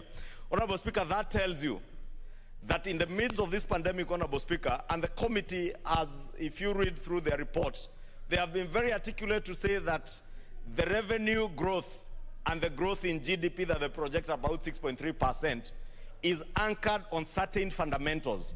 And those fundamentals, Honorable Speaker, are also confronted by certain risks. Among those fundamentals and basic assumptions that they make to base the growth of revenue projection and the growth in GDP of 6.3% is one that we have a very stable macroeconomic environment, Honorable Speaker. Two is that we have a very stable political environment that has certainty, that we have certainty in the political environment, Honorable Speaker. Three, Honorable Speaker, is that both the external demand of our goods and services will increase in the next 1 year. And also the primary consumption, Honorable Speaker, within the country will also grow. Honorable Speaker, if you just weigh those four factors alone, Honorable Speaker, a stable and a certain political environment, Honorable Speaker, in a year preceding a general election in this country, in a year when there is still uncertainty as to whether there will be a referendum in this country, Honorable Speaker, you will be forgiven to ask whether we can say certainly, with certainty, that there shall be a stable political environment, that certainly this country will not have any political interferences in terms of economic recovery, Honorable Speaker. Two, Honorable Speaker, assuming, Honorable Speaker, that there will be growth in external demand of our goods and services, Honorable Speaker, it is still uncertain, Honorable Speaker, even in the most developed of our economies in the world, whether the inoculation of their populations, Honorable Speaker, people are properly receiving vaccinations across the world for economies that demand for our goods and services to fully reopen, for them to be able to demand our goods and services, Honorable Speaker. And remember, Honorable Speaker, we're a country that is still exporting a lot of raw products. We never manufacture products to be able to export them in finished, in a finished state that would fetch us more returns. And therefore, even the reopening of industries in those countries that demand our raw materials, Honorable Speaker, is still questionable. And therefore, Honorable Speaker, I'm only trying to say that it is not certain that our external demand of our goods and products will be as envisaged. And therefore, the growth projections, even of our revenues, is highly questionable. Honorable Speaker, when you talk about a growth in domestic consumption, Honorable Speaker, who are our consumers, Honorable Speaker? The people to consume, Honorable Speaker, are our people. The people who today we project close to between 2 to 4 million people have lost formal employment, meaning they have no disposable income, Honorable Speaker, to be able to consume goods and services. Honorable Speaker, those who have lost their businesses, those today, Honorable Speaker, who operate bars, restaurants, and other businesses that cannot operate beyond 10 p.m. with a curfew. And even with the risk, Honorable Speaker, of a fourth wave of the COVID pandemic, how realistic are we in projecting that we'll be able to raise close to 1.8 trillion shillings in an economy that is literally on its knees? Honorable Speaker, it is on this basis that I said, Honorable Speaker, elsewhere, that last year when the estimates were tabled before this House, in my last presiding over the Budget and Appropriations Committee, I chaired a meeting where we decided as a committee we will send back those estimates back to the sender because they were not reflective of the realities then. Honorable Speaker, I'm sorry to say that even this year, the estimates as tabled before this House, Honorable Speaker, and the estimates that we are going to approve are not reflective at all of the realities that we are confronted with as a country. Not just the revenue projections, but even our expenditure, Honorable Speaker. If you look at the expenditure side of the estimates you are approving, on the basis of ordinary revenue of 1.8 trillion from our taxes, Honorable Speaker, and total revenues of 2 trillion shillings, 2.03, we are projecting that CFS alone, money that will go to repaying debt, pensions and other statutory payments, are 1.33 trillion. 660 billion is what is going into development expenditure, meaning, Honorable Speaker, that a further 1.25 trillion shillings of recurrent expenditure must come from money that is borrowed, Honorable Speaker. If we are borrowing to finance our recurrent expenditure, Honorable Speaker, we are digging a very deep hole for this country. If I were to be asked, Honorable Speaker, today, these estimates would have been sent back to sender to at least reflect the reality on the ground. Appreciate that there are things we may not be able to do, Honorable Speaker. We must ask ourselves, even when we are debating on whether the courts will clear for a referendum, will we have another 14 billion shillings that is not even provided for in these estimates, Honorable Speaker, to cater for that referendum? What will be the risk that will come with such a referendum in the run-up to another election only in about 9 to 12 months, Honorable Speaker? Therefore, Honorable Speaker, I just want to say, express my reservation. Member for Mavoko. Thank you, Mr. Speaker. Mr. Speaker, I stand to support the Budgets and Appropriations Committee on this budget estimate. Mr. Speaker, yes, I also want to thank my committee members for standing in this exercise. And Mr. Speaker, I must echo all those members who are saying this estimate, Mr. Speaker, sometimes I may say does not reflect the actuals on the ground. Mr. Speaker, we are charged to oversight the Committee of Sports, Ministry of Sports, Culture and Tourism. But Mr. Speaker, generally, when you look at the allocations, Mr. Speaker, it leaves a lot to be admired. Mr. Speaker, for example, the Ministry of Sports has been allocated 16.4 billion. Out of this, Mr. Speaker, Treasury has only given 1.8 billion for recurrent and 2.6 for development. Mr. Speaker, now Treasury expects the Minister of Treasury to collect 15 billion A in A. And Mr. Speaker, when you look at how the COVID has affected, there are no sporting activities, there is nothing, there's no way the fund can raise this money. So in the actual fact, Mr. Speaker, what they are telling the Minister of Sports is that go out there, get 15 billion, do development, pay salaries with money in the air. Mr. Speaker, I think I agree with members who say that Treasury are not being serious with these estimates.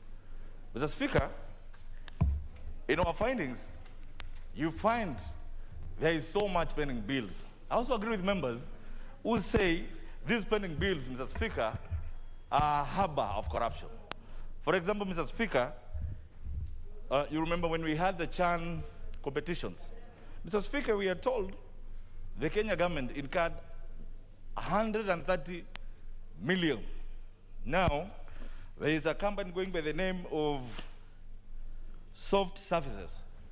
Is that today they have a pending bill of 1.1 billion from an initial sum of 130 million. Mr. Speaker, I know there was communication from the Office of the Attorney General that ministries, state departments should sit down with the vendors and agree on a certain sum. But Mr. Speaker, I think this is encouraging impunity. We have recommended as a matter of policy that those bills must be rechecked and re-examined, Mr. Speaker, because there is so much money that the taxpayers are losing through pending bills. I think even this one is emanating, Mr. Speaker, from lack of representation. Some of these cases, when they are taken to court, Mr. Speaker, you find there is no representation in terms of legal or legal counsels are not representing the state ministries. And then the vendors are taking advantage, Mr. Speaker.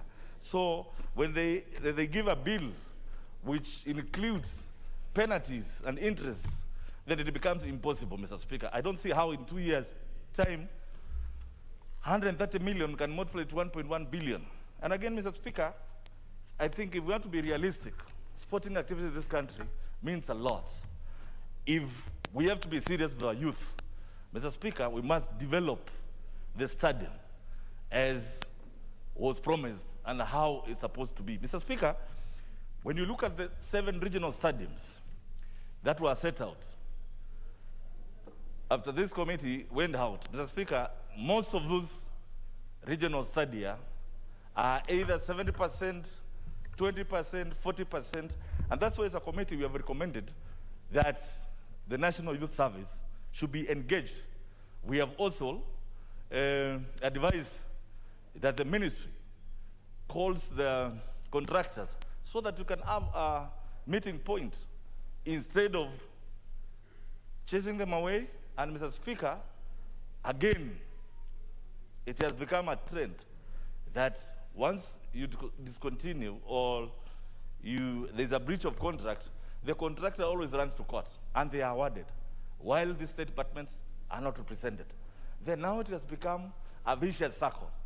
Mr. Speaker, from a principal sum of 100 million, you are given an invoice of 1.1 billion.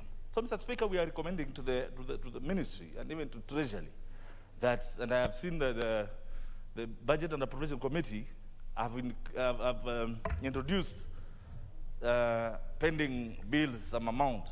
I think, Mr. Speaker, there must be some finality in this if we want to realize value for money. So, Mr. Speaker, I would want to agree or read out some of those recommendations that we feel, if Treasury can be realistic with these estimates, Mr. Speaker, it's only then that these state departments can meet their obligations. Mr. Speaker, we are also charged with the State Department for Culture and Heritage. Now, Mr. Speaker, that is one of the most underfunded state departments. Because, Mr. Speaker, for example, the State Department has been allocated, sorry,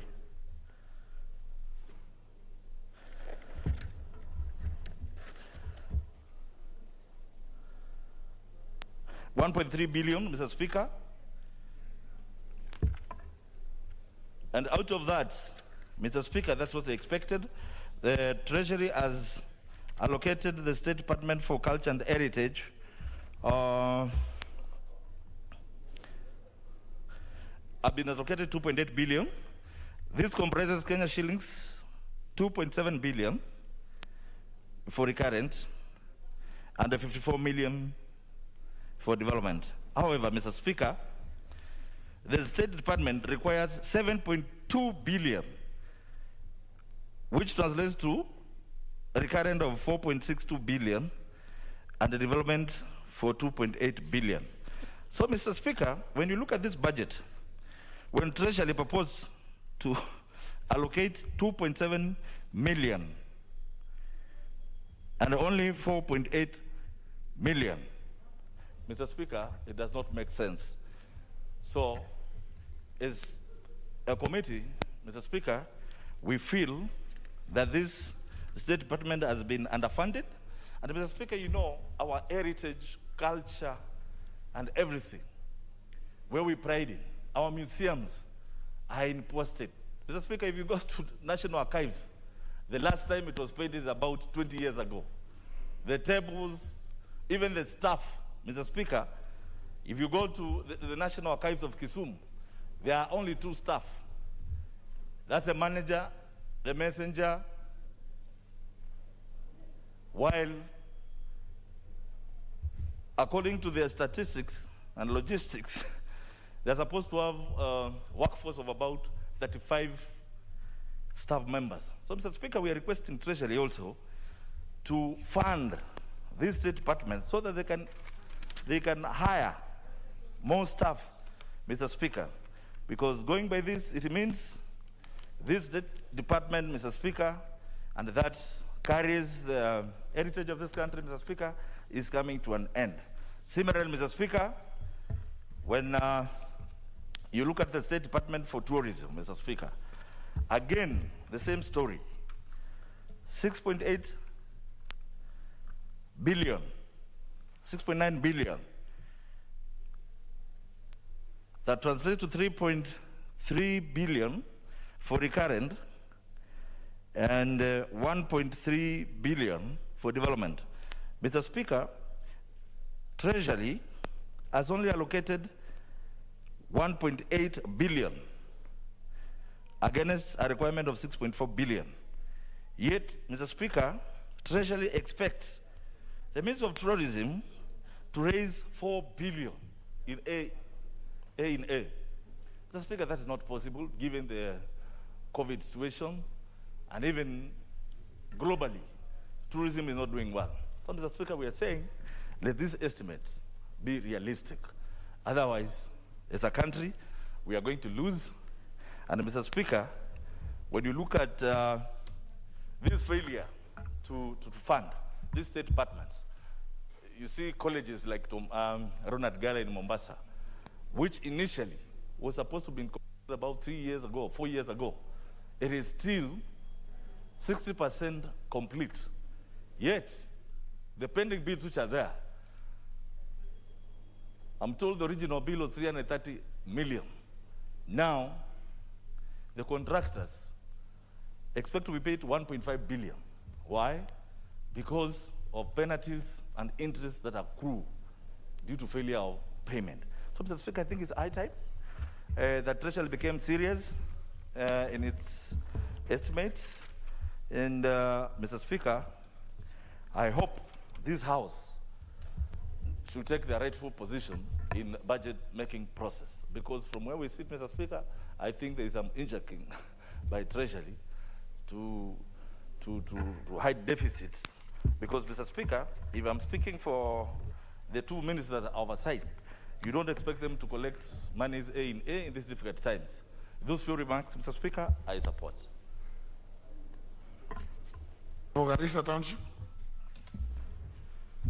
Thank you, Mr. Speaker, for giving me this opportunity to have my say on the budget estimates report from the Budget and Appropriation Committee. Mr. Speaker, I want to be very honest and very truthful. And one of the former presidents of the US one time, Jefferson, said that honesty is the first chapter in the book of wisdom. Mr. Speaker, if you want to change the course of this country from an expenditure, revenue, and debt perspective, that power lies with Parliament. It doesn't lie with the National Treasury. It doesn't lie with the President. And this House must stop lamenting. Mr. Speaker, the new Public Finance Management Act, in its architecture, gives the National Assembly that power. Article 221, sub-article 4, Mr. Speaker, says, before the National Assembly considers the estimates of revenue and expenditure, a committee of the Assembly shall discuss and review the estimate and make recommendation. That is where we are today, Mr. Speaker. Mr. Speaker, let's face the facts. Because as leaders, we will be counted. We will be remembered for putting this country into the worst debt crisis. Mr. Speaker, there's no way we are going to implement the 2021-2022 budget without raising the debt ceiling to 9 trillion. And I want this House to listen to me, or more. Speaker, as we speak here, this House has raised the ceiling to 9 trillion. As we sit here, outstanding public debt as of June 2021 is 8.6 trillion. As we sit here today. Then you add, there are a lot of undisbursed loans since August last year to the tune of 1.3 that government has committed and paid commitment fees waiting for disbursement, which is also part of our debt, which is 1.3 trillion. When you do that, we are at 10 trillion, 10.03 trillion by the end of June this year, surpassing the 9 trillion debt ceiling this House. What does that mean? If you add the 952 billion that this report is asking to finance the deficit, then we are talking about 11 trillion debt. That is the reality of the day. And Mr. Speaker, let me go on record so that when I go, those people who go to TV, when they ask, they don't misquote, they don't say, they don't lie. If we adapt, by adopting this report, we have indirectly altered the debt ceiling. It's as plain as that. The minister tomorrow, if he brings for the increment of the debt ceiling, nobody in this House should raise issues. And those who go to TV, you must have your facts right. And Mr. Speaker, I really want to ask you, what happened to Honorable Bunyasi? Debt management bill. There was a debt management bill by Honorable Bunyasi, which was very critical to address all these issues. Mr. Speaker, you know, they say, if people are dying of malaria, don't blame the mortuary attendant. Yes, if people are dying of malaria, don't blame the mortuary attendant. Blame yourself. Blame the doctor. Blame the pharmacist. I have seen people blaming the president. I have seen people blaming the National Treasury. And all these other. Mr. Speaker, the 2010 constitutional architecture gave this august House, the National Assembly, all the powers in as far as budget making process is concerned, in as far as the management of debt, the management of finances of our country. Mr. Speaker, you know, looking at it, basically, I've looked at this report last night. The budget is 3.6 trillion. National Executive is getting 1.89, Parliament is getting 46 billion, Judiciary is getting 17 billion, county governments are getting 370 billion. Look at what we call, and that is where the devil is, consolidated fund services, 1.3 trillion. That 1.3 trillion, 1 trillion is going to service debt. And I want to ask members, when you have free time, read, go back, you can even use the internet, read how countries like Greece, countries that suffered under serious debt crisis. We must stand up. Speaker, look at the quality of investment. This budget, every project, every investment, before we pump money into it, we must assess the quality of that investment to the people of Kenya and to the economy. Speaker, I have seen in the report, and the chair has done a good job. Stall projects, and these are carried in Public Accounts Committee, stall projects are to the tune of 8 trillion. 8 trillion. Yani this country is like every shilling we collect, every 100 shilling that Kenya Revenue Authority collects, 66 shillings go to service debt. Speaker, let me bring the matter home. If I earn 200,000 shillings, I cannot budget for an expenditure of my family for 1 million shilling. That I say I earn 200,000 and I want my family to have an expenditure of 1 million shilling. That's exactly what's happening here. And our problem of debt, Mr. Speaker, it's not in fact the borrowing. Our problem of debt is a deficit. Year in, year out. And I think Honorable Kanini Kega, if you look at the previous budget committee reports, you see the problem is the moment we have a huge deficit, from 500 billion, 600 billion, today we are at close to 1 trillion.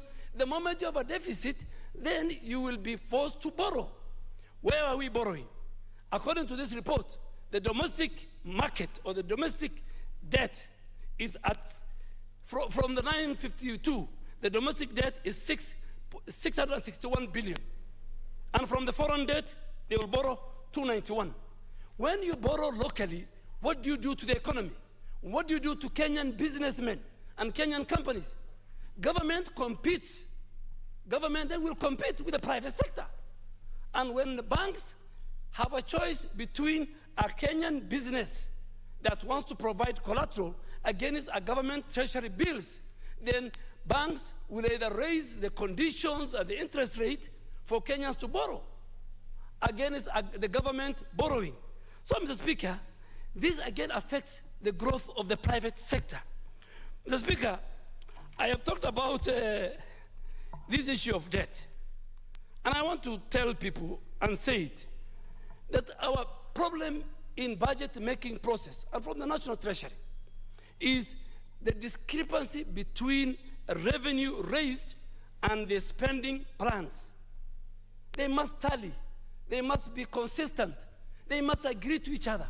You cannot have, when you cannot tell KRA under this COVID situation, and the Speaker of this House, the Budget Committee and the Finance Committee must do a deliberate action to finance and to increase the budgetary allocation to Kenya Revenue Authority. You can't deny KRA extra resources to employ more staff, to employ more systems, to collect more, and then you want them to collect outside what has been what they have been told to collect. So, Mr. Speaker, when there's a discrepancy between the revenue we raise and our expenditure, our spending plans, what happens? What does it drive to? It drives not only to a serious fiscal deficit, but at the same time, it will increase the stockpile of our public debt. Mr. Speaker, from this budget, the daily borrowing of government will be 2.6 billion. 66 shillings of every 100 shilling collected in revenue will service. So, Speaker, let me finish with this. And whether people like it or not, Kenya is technically in a debt fix. And government plays down. They don't want to tell us the debt exposure of our country. You know, it's good the government tells us we are in a serious debt. But people want to cheat. They want to cheat their ego. So I would say government is playing down, but Kenya is technically in a debt fix. Let us pass it. But those are things, and when the debt ceiling, the minister comes, we should agree with him. Member for Teso North as Chair of Administration. Thank you very much, Mr. Speaker. Mr. Speaker, on behalf of Chairman, Department of Committee of Administration and National Security, I would like to contribute to the debate on the Budget and Appropriation Committee report on the estimates for expenditure for the year ending June 2022. Mr. Speaker,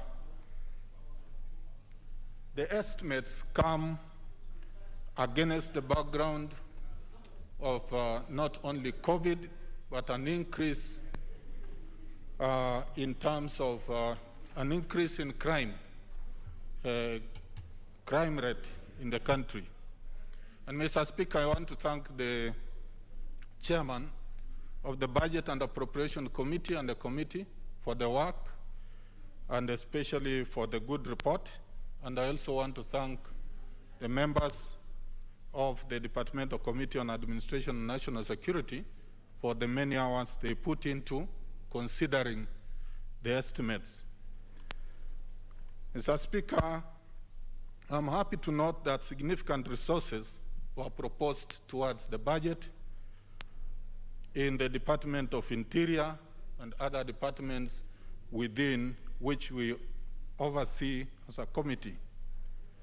Mr. Speaker, the resources may not be adequate, but Mr. Speaker, we put a focus on certain key thematic areas, which I would wish, Mr. Speaker, to highlight to the House.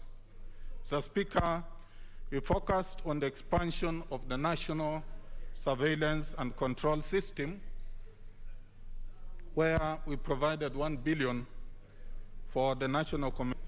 This, Mr. Speaker, is a system that has been under implementation since 2014, and the purpose of this was to ensure that we improve the communication and net the criminals in Nairobi and in Mombasa initially, but the intention is to expand further.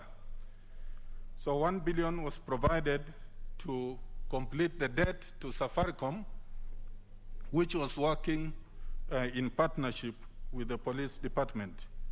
Mr. Speaker, there's the thematic area of improving communication, particularly the mobility of police officers through the leasing program of vehicles.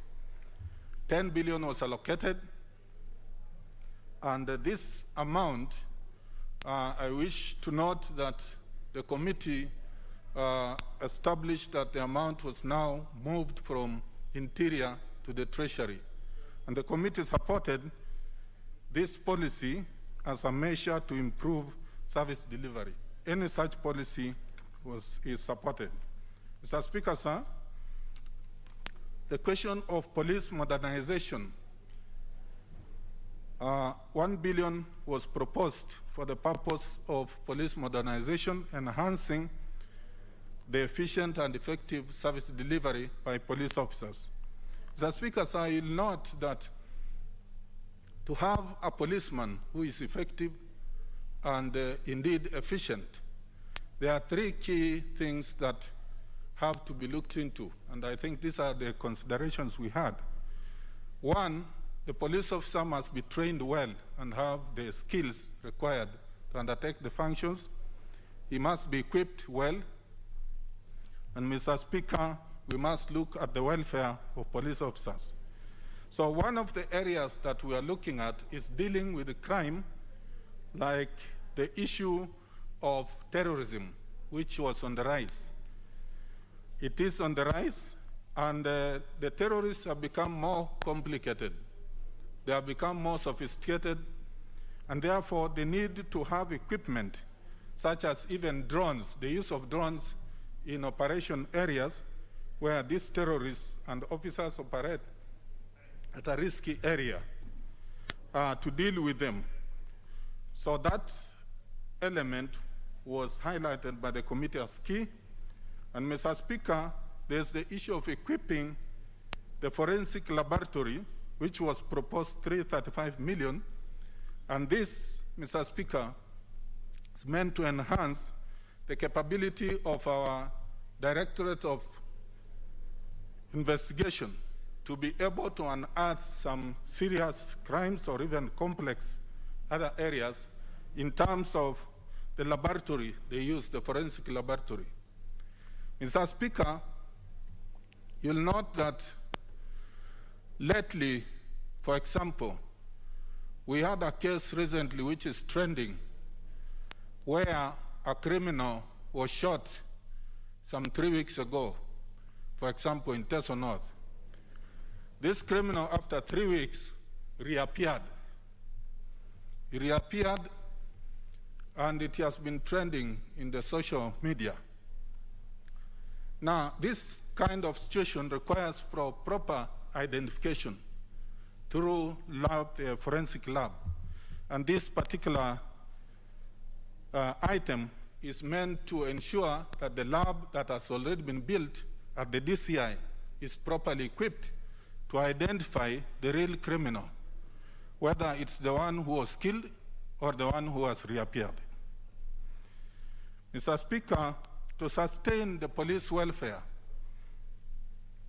I'm happy to note that the budget has catered for medical group insurance for police officers and prisons officers at 3.4 billion and 2.3 billion respectively. Mr. Speaker, national security, as you know, is an enabler.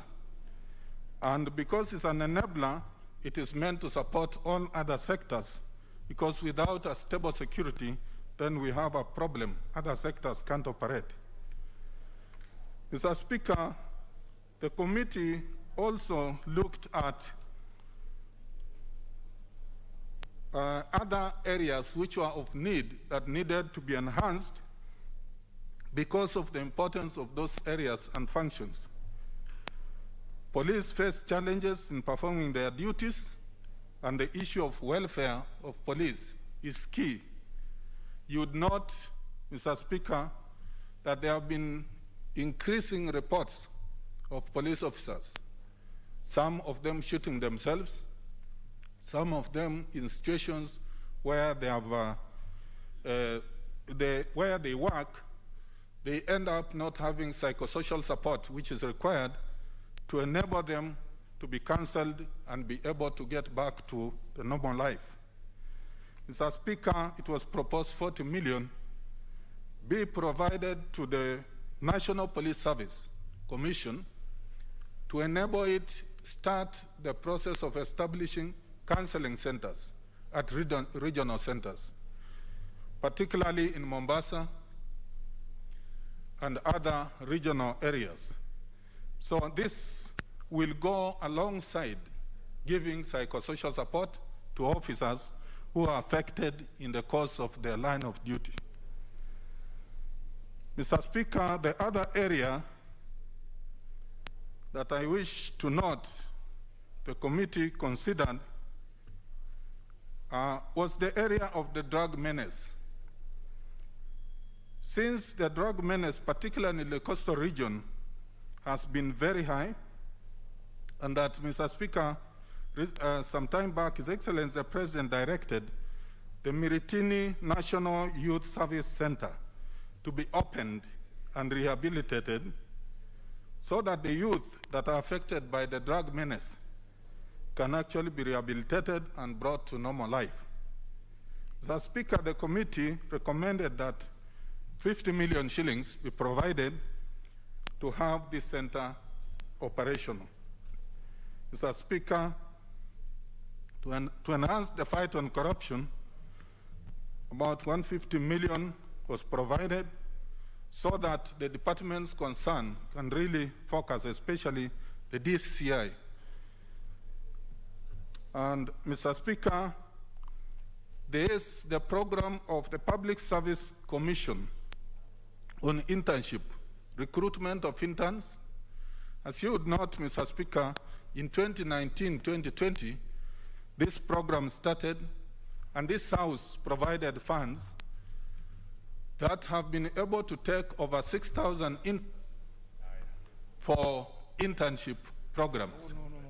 These youths, through this program, were able to go through and get skills and experience necessary so that when opportunities occur in the public service, they are able to be placed.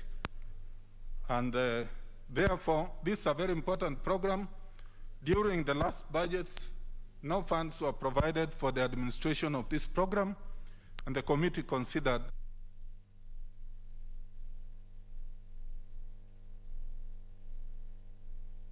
monitoring and evaluation and the gender administration. Mr. Speaker, Committee of Administration and National Security were concerned about the Kenya School of Government project in Mombasa, where there is an ultra-modern 139-bed capacity facility that was completed over 2 years ago, but not equipped.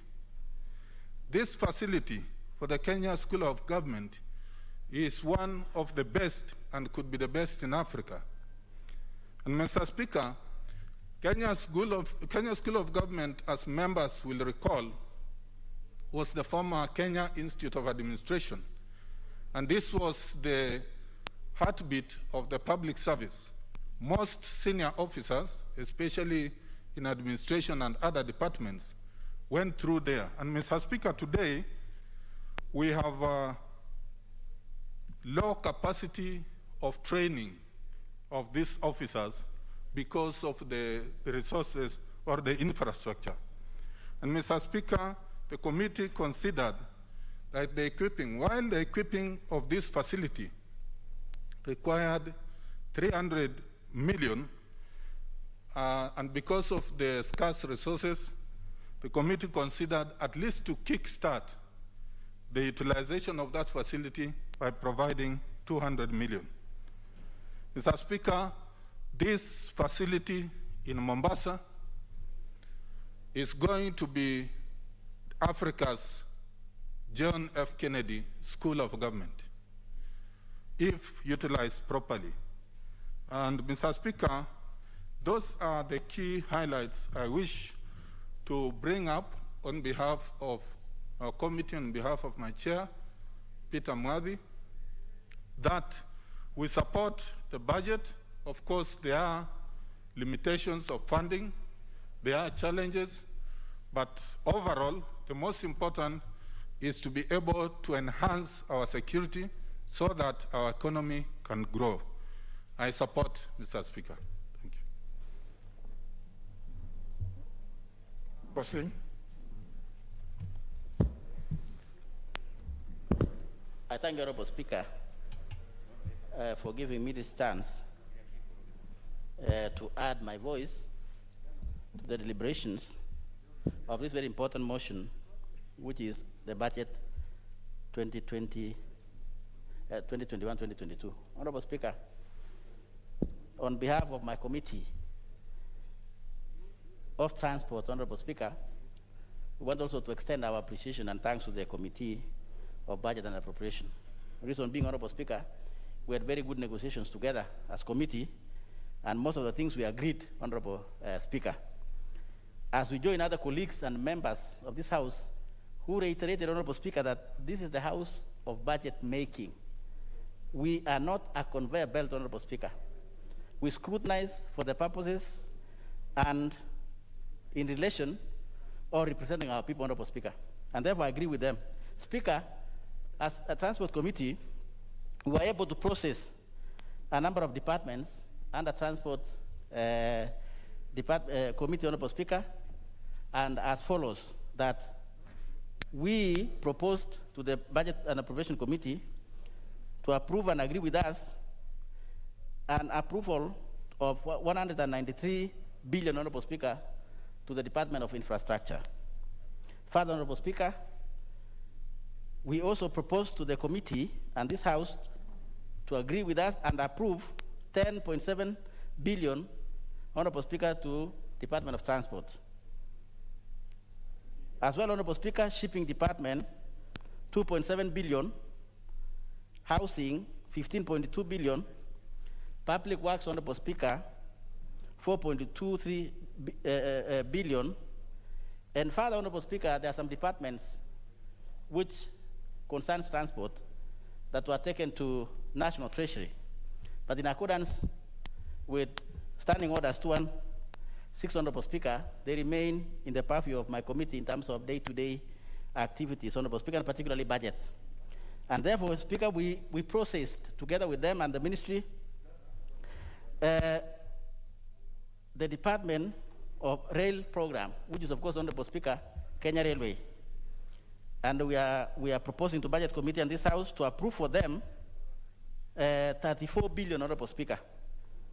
Further, Marine Transport, which is KPA, we are proposing that, Speaker, this House agrees with us to approve 23 billion to them. And finally, NTSA, which was taken to Department of Security, Honorable Speaker. But in terms of functions, in accordance with Standing Order 216, they are with us, Honorable Madam Speaker. And therefore, we are proposing that this House agrees with us that we approve 2.725 billion, Honorable Speaker, for the said department, for the functions, Honorable Speaker, which are, of course, detailed in the budget and appropriation report, and also in our report. Honorable Speaker, I want to raise critical issues that emanated in the debates in the entire budget-making process, Speaker, from the time when we were deliberating on budget policy statement. And I want this House, Honorable Speaker, to understand this. And by experience, Honorable Speaker, where the rubber touches the road, or the wearer of the shoes knows where it pinches, it is this House and it is in roads, Honorable Speaker. Everybody, if I were to begin with, every parliamentarian in this House, Honorable Speaker, wants a road for his people and even for himself, Honorable Speaker. It is roads that touches every Kenyan in this country, Madam Speaker. Yes, there's been an argument that it is this department or ministry that gets a lot of the budget, but if you look at it, Honorable Speaker, everybody wants a road. Even when I walk, Honorable Speaker, Madam Speaker, even when I go for tea, even in this House, you'll see Honorable Member is saying, Honorable Chairman, there's a road here. Honorable Chairman, a contractor is moving. Honorable Chairman, there's a stalled road. In fact, I think roads account to the biggest stall project in this country, Madam Speaker. And yet, it is the most needy, it's needed. If you look at the budget, which I've just read, Honorable Madam Speaker, I'm asking the House to agree with us, of about 190 billion. Out of that, Madam Speaker, and this is where we should reason together, out of the about 190 billion that goes to infrastructure, which is roads, Madam Speaker, about 57 billion is recurrent. So we are left with about a budget of 120 billion. Further, out of 120 billion, then which we are seeking to approve, there is already a pending bill of 91 billion. Simple mathematics, Madam Speaker, will tell you that actually we are seeking to approve barely maybe 30 billion, Honorable Madam Speaker, to the roads. In the entire financial year, from July this year, calendar year, Honorable Madam Speaker, until next year, 2022, that we are only approving a meager 30 billion. And as if that's not enough, Madam Speaker, even by the time we are approving this budget, maybe next week on Tuesday, they will have accumulated in terms of pending bill and concluded what we are going to approve. What does that mean, Madam Speaker? It might mean that actually the entire department will actually lack resources from the time when they are supposed to spend these resources, Madam Speaker. There's a crisis, Madam Speaker, in roads. And I want to say this in confidence and representing the members of this parliament, that there will be a crisis, Madam Speaker, a serious crisis in roads. Our prediction as committee is maybe by August. And you know what is likely to happen around August, Madam Speaker, this year? Rains. There will be a lot of rains in this country. And the roads are going to be destroyed. Madam Speaker, I'm not prophet of doom. But I listen. I also see and talk to the people in charge of environment. And what does that mean, Madam Speaker? It means I have presented these issues to the budget committee.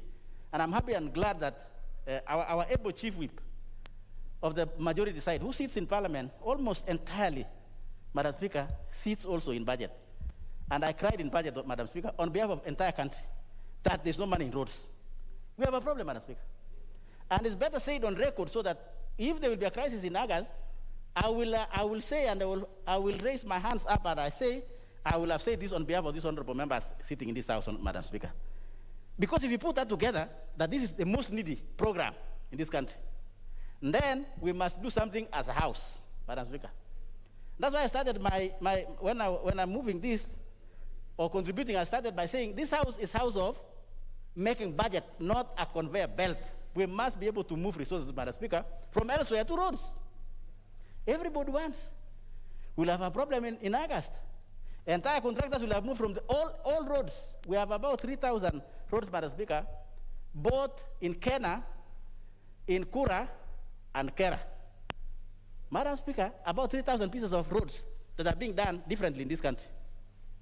And we have a problem.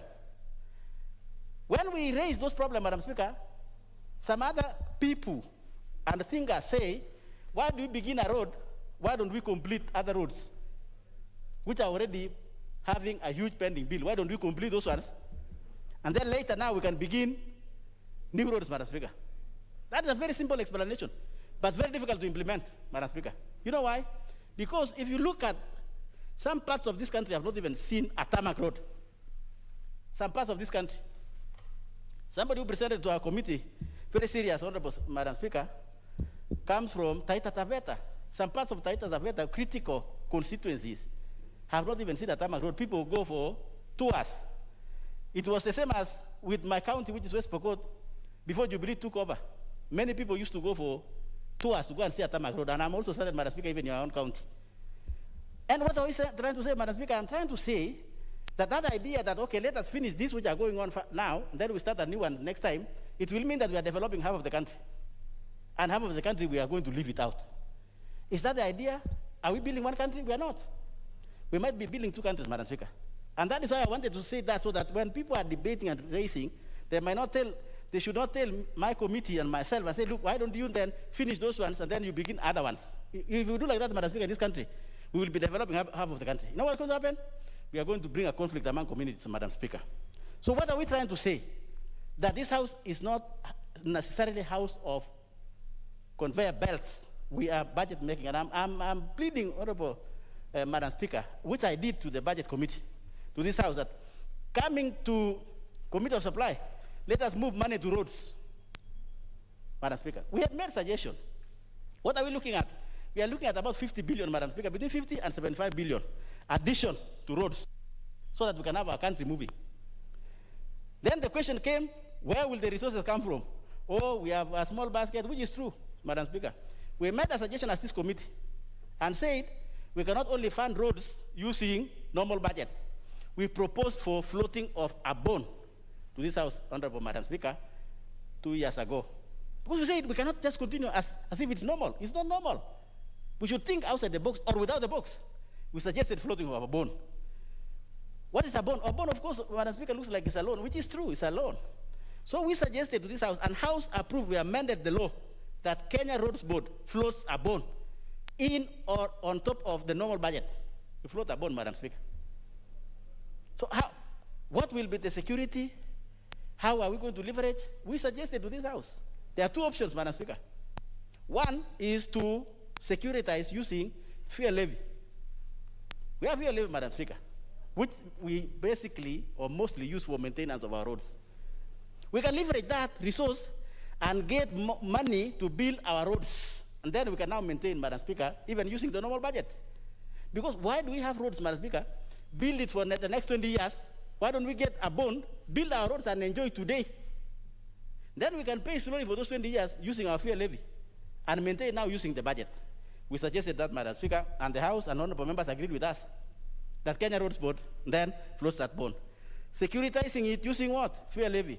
Number two, we also proposed, Madam Speaker, as committee, on behalf of honorable members sitting in this House and on behalf of the people of Kenya, that then we can also securitize using a fund which this House created, called Annuity Fund. Annuity Fund, Madam Speaker, is accumulating money in Treasury. It was meant for roads. Which roads? PPP roads. Private, public-private roads.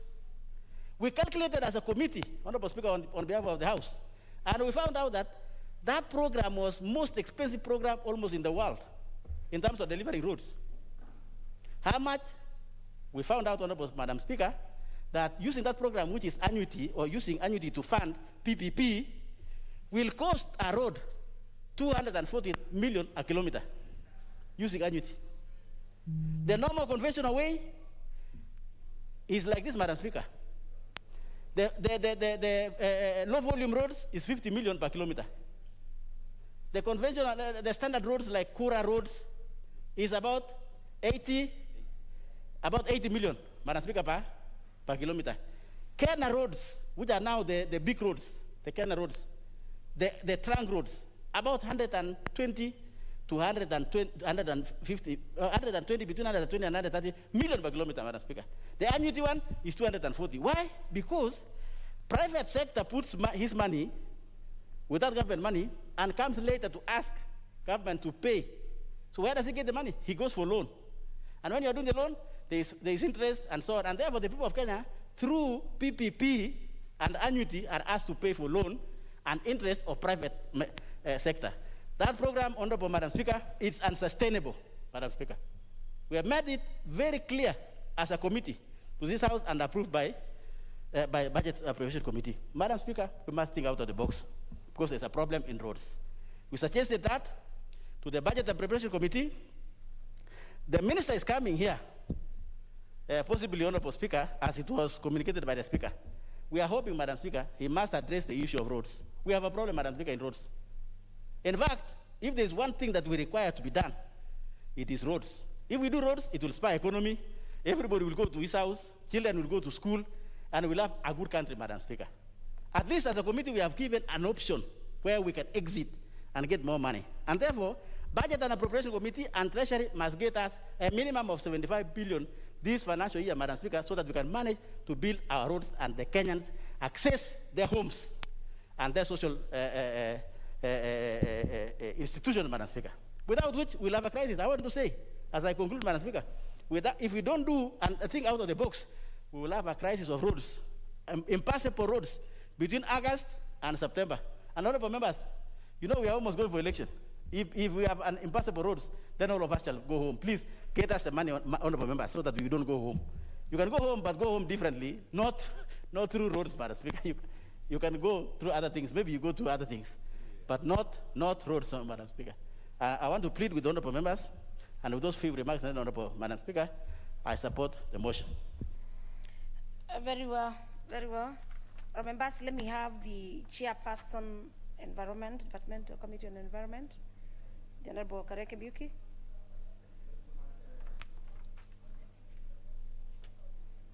Give him the mic.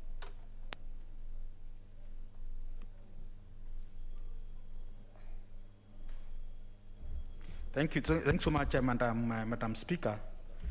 Madam Speaker, on the very onset, I want to take this opportunity to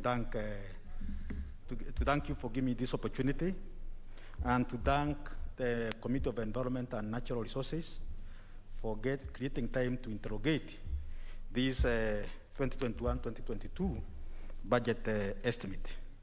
At the same time, Madam Speaker, allow me to thank the Budget and Appropriation Committee, headed by the Honorable Kanini Kega and the entire team, for giving us an audience so that we can be able to prosecute the various committees, sector budget through the committee. Madam Chair, Madam Speaker, before I proceed, Madam Speaker, allow me to note the following. Madam Speaker, this House does not legislate in vain. Because, Madam Speaker, the reason why I'm saying this, because a while back, around the month of April, thereabout, this House was seized with the supplementary budget one, which the Committee of Environment and Natural Resources, through collaborations or consultation with the Ministry of Water, Sanitation and Irrigation, and the other sector ministries, interrogated the supplementary budget. We presented the same to the Budget and Appropriation Committee, which adopted the same, and the same report, Madam Speaker, was adopted by this House. But, Madam Speaker, it's very unfortunate, because despite this House adopting the report of the Budget and Appropriation Committee in Supplementary 1, the same were not effected by the National Treasury. Also, a national treasury affected the original ceilings which they presented in this House, not what was adopted by this House, Madam Speaker. So, Madam Speaker, I brought up this issue with the Budget Committee. They had an engagement with the National Treasury, and they agreed that they are going to, in the supplementary 2, which are jumping table today, the same will be rectified because they were saying there were some technical issues in the Committee of the Supply or in the Appropriation Act, which was enacted by this House, Madam Speaker. So, Madam Speaker, I'm optimistic that with the supplementary 2, the same is considered. Madam Speaker, coming to the 2021 budget estimate, Madam Speaker, for the Ministry of Environment and Natural Resources, Madam Speaker, the committee recommended the approval without amendments, and the same for the State Department of Wildlife and the State Department of Wildlife, and likewise for the Department of Mining. However, Madam Speaker, for the Ministry of Water and Sanitation, the committee recommended approval with quite a number of amendments. Madam Speaker, allow me to highlight some of the challenges which the sector has actually been facing. And one of the challenges, Madam Speaker, which the sector has been facing, especially the Minister of Water, Sanitation and Irrigation, it is to do with the pending bills, Madam Speaker.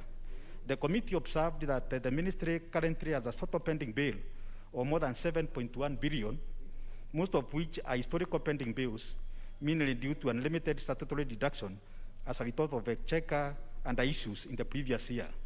Madam Speaker, during the financial year of 2019-2020, the ministry did not receive the final quota, which, Madam Speaker, was rolled over as pending bills in the current financial year. Madam Speaker, as we sit here, and even having listened to quite a number of members when it comes to the CNDF remittances by the National Treasury, the sector, Madam Speaker, has received less than half of the appropriated exchequer. And we are coming toward the tail end, Madam Speaker.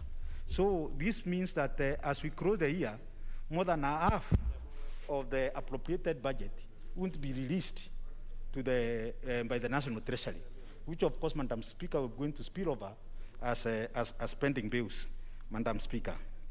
So, Madam Speaker, mine is to really plead the National Treasury for the remaining days, because some of this money have already been expended, to ensure that there is a release of the exchequer. Madam Speaker, the other issue is abrupt changes in the approved allocation for various projects in the middle of the financial year through supplementary budget are always a catalyst for the accumulation of the pending bills.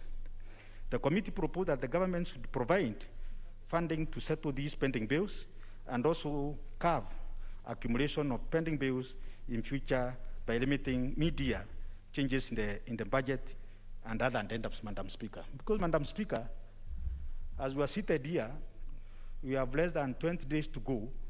We have just received supplementary 2, which is now coming to make changes in the approved estimate.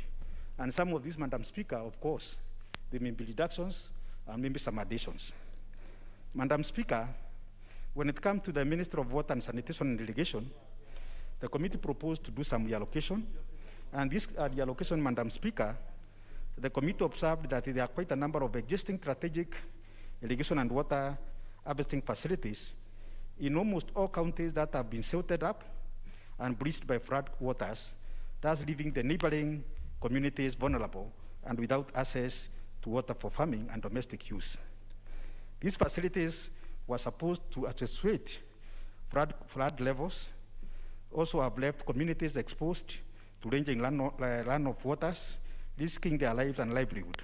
On the other hand, Madam Speaker, the committee observed there are quite a number of projects under the ministry whose progress in implementation have been slow and had low absorption rate for the funds they were allocated in the previous year. So that, Madam Speaker, what we did as a committee is to look at the low absorption programs and be able to allocate some of those funds in some of the programs which have high absorption and which will be able really to benefit the common mwananchi, Madam Speaker. Madam Speaker, we also noted that quite a number of this sector, Madam Speaker, water sector, it is basically every funded through the donors. And the donors, Madam Speaker, they target urban areas, especially Nairobi, Kiambu, and other urban areas, Madam Speaker, leaving the rural areas quite vulnerable, Madam Speaker. So the committee noted that most of the development project under the ministry and donor funded, and this high dependency on donor funds poses a big challenge to project implementation due to the donor preference and the conditionality. The committee observed that donors have a preference for supporting water projects in more populated regions like urban areas due to their large economic and social impact. Therefore, Madam Speaker, there were limited funding available for projects in rural areas where many of our members here represent, Madam Speaker. These greatly affect the livelihood of the residents living in such areas, and Madam Speaker, which have scarcity of water, Madam Speaker. Madam Speaker, there is therefore need to change a policy to mitigate the inadequate project implementation by allocating more GOK checker resources to projects in rural areas. Madam Speaker.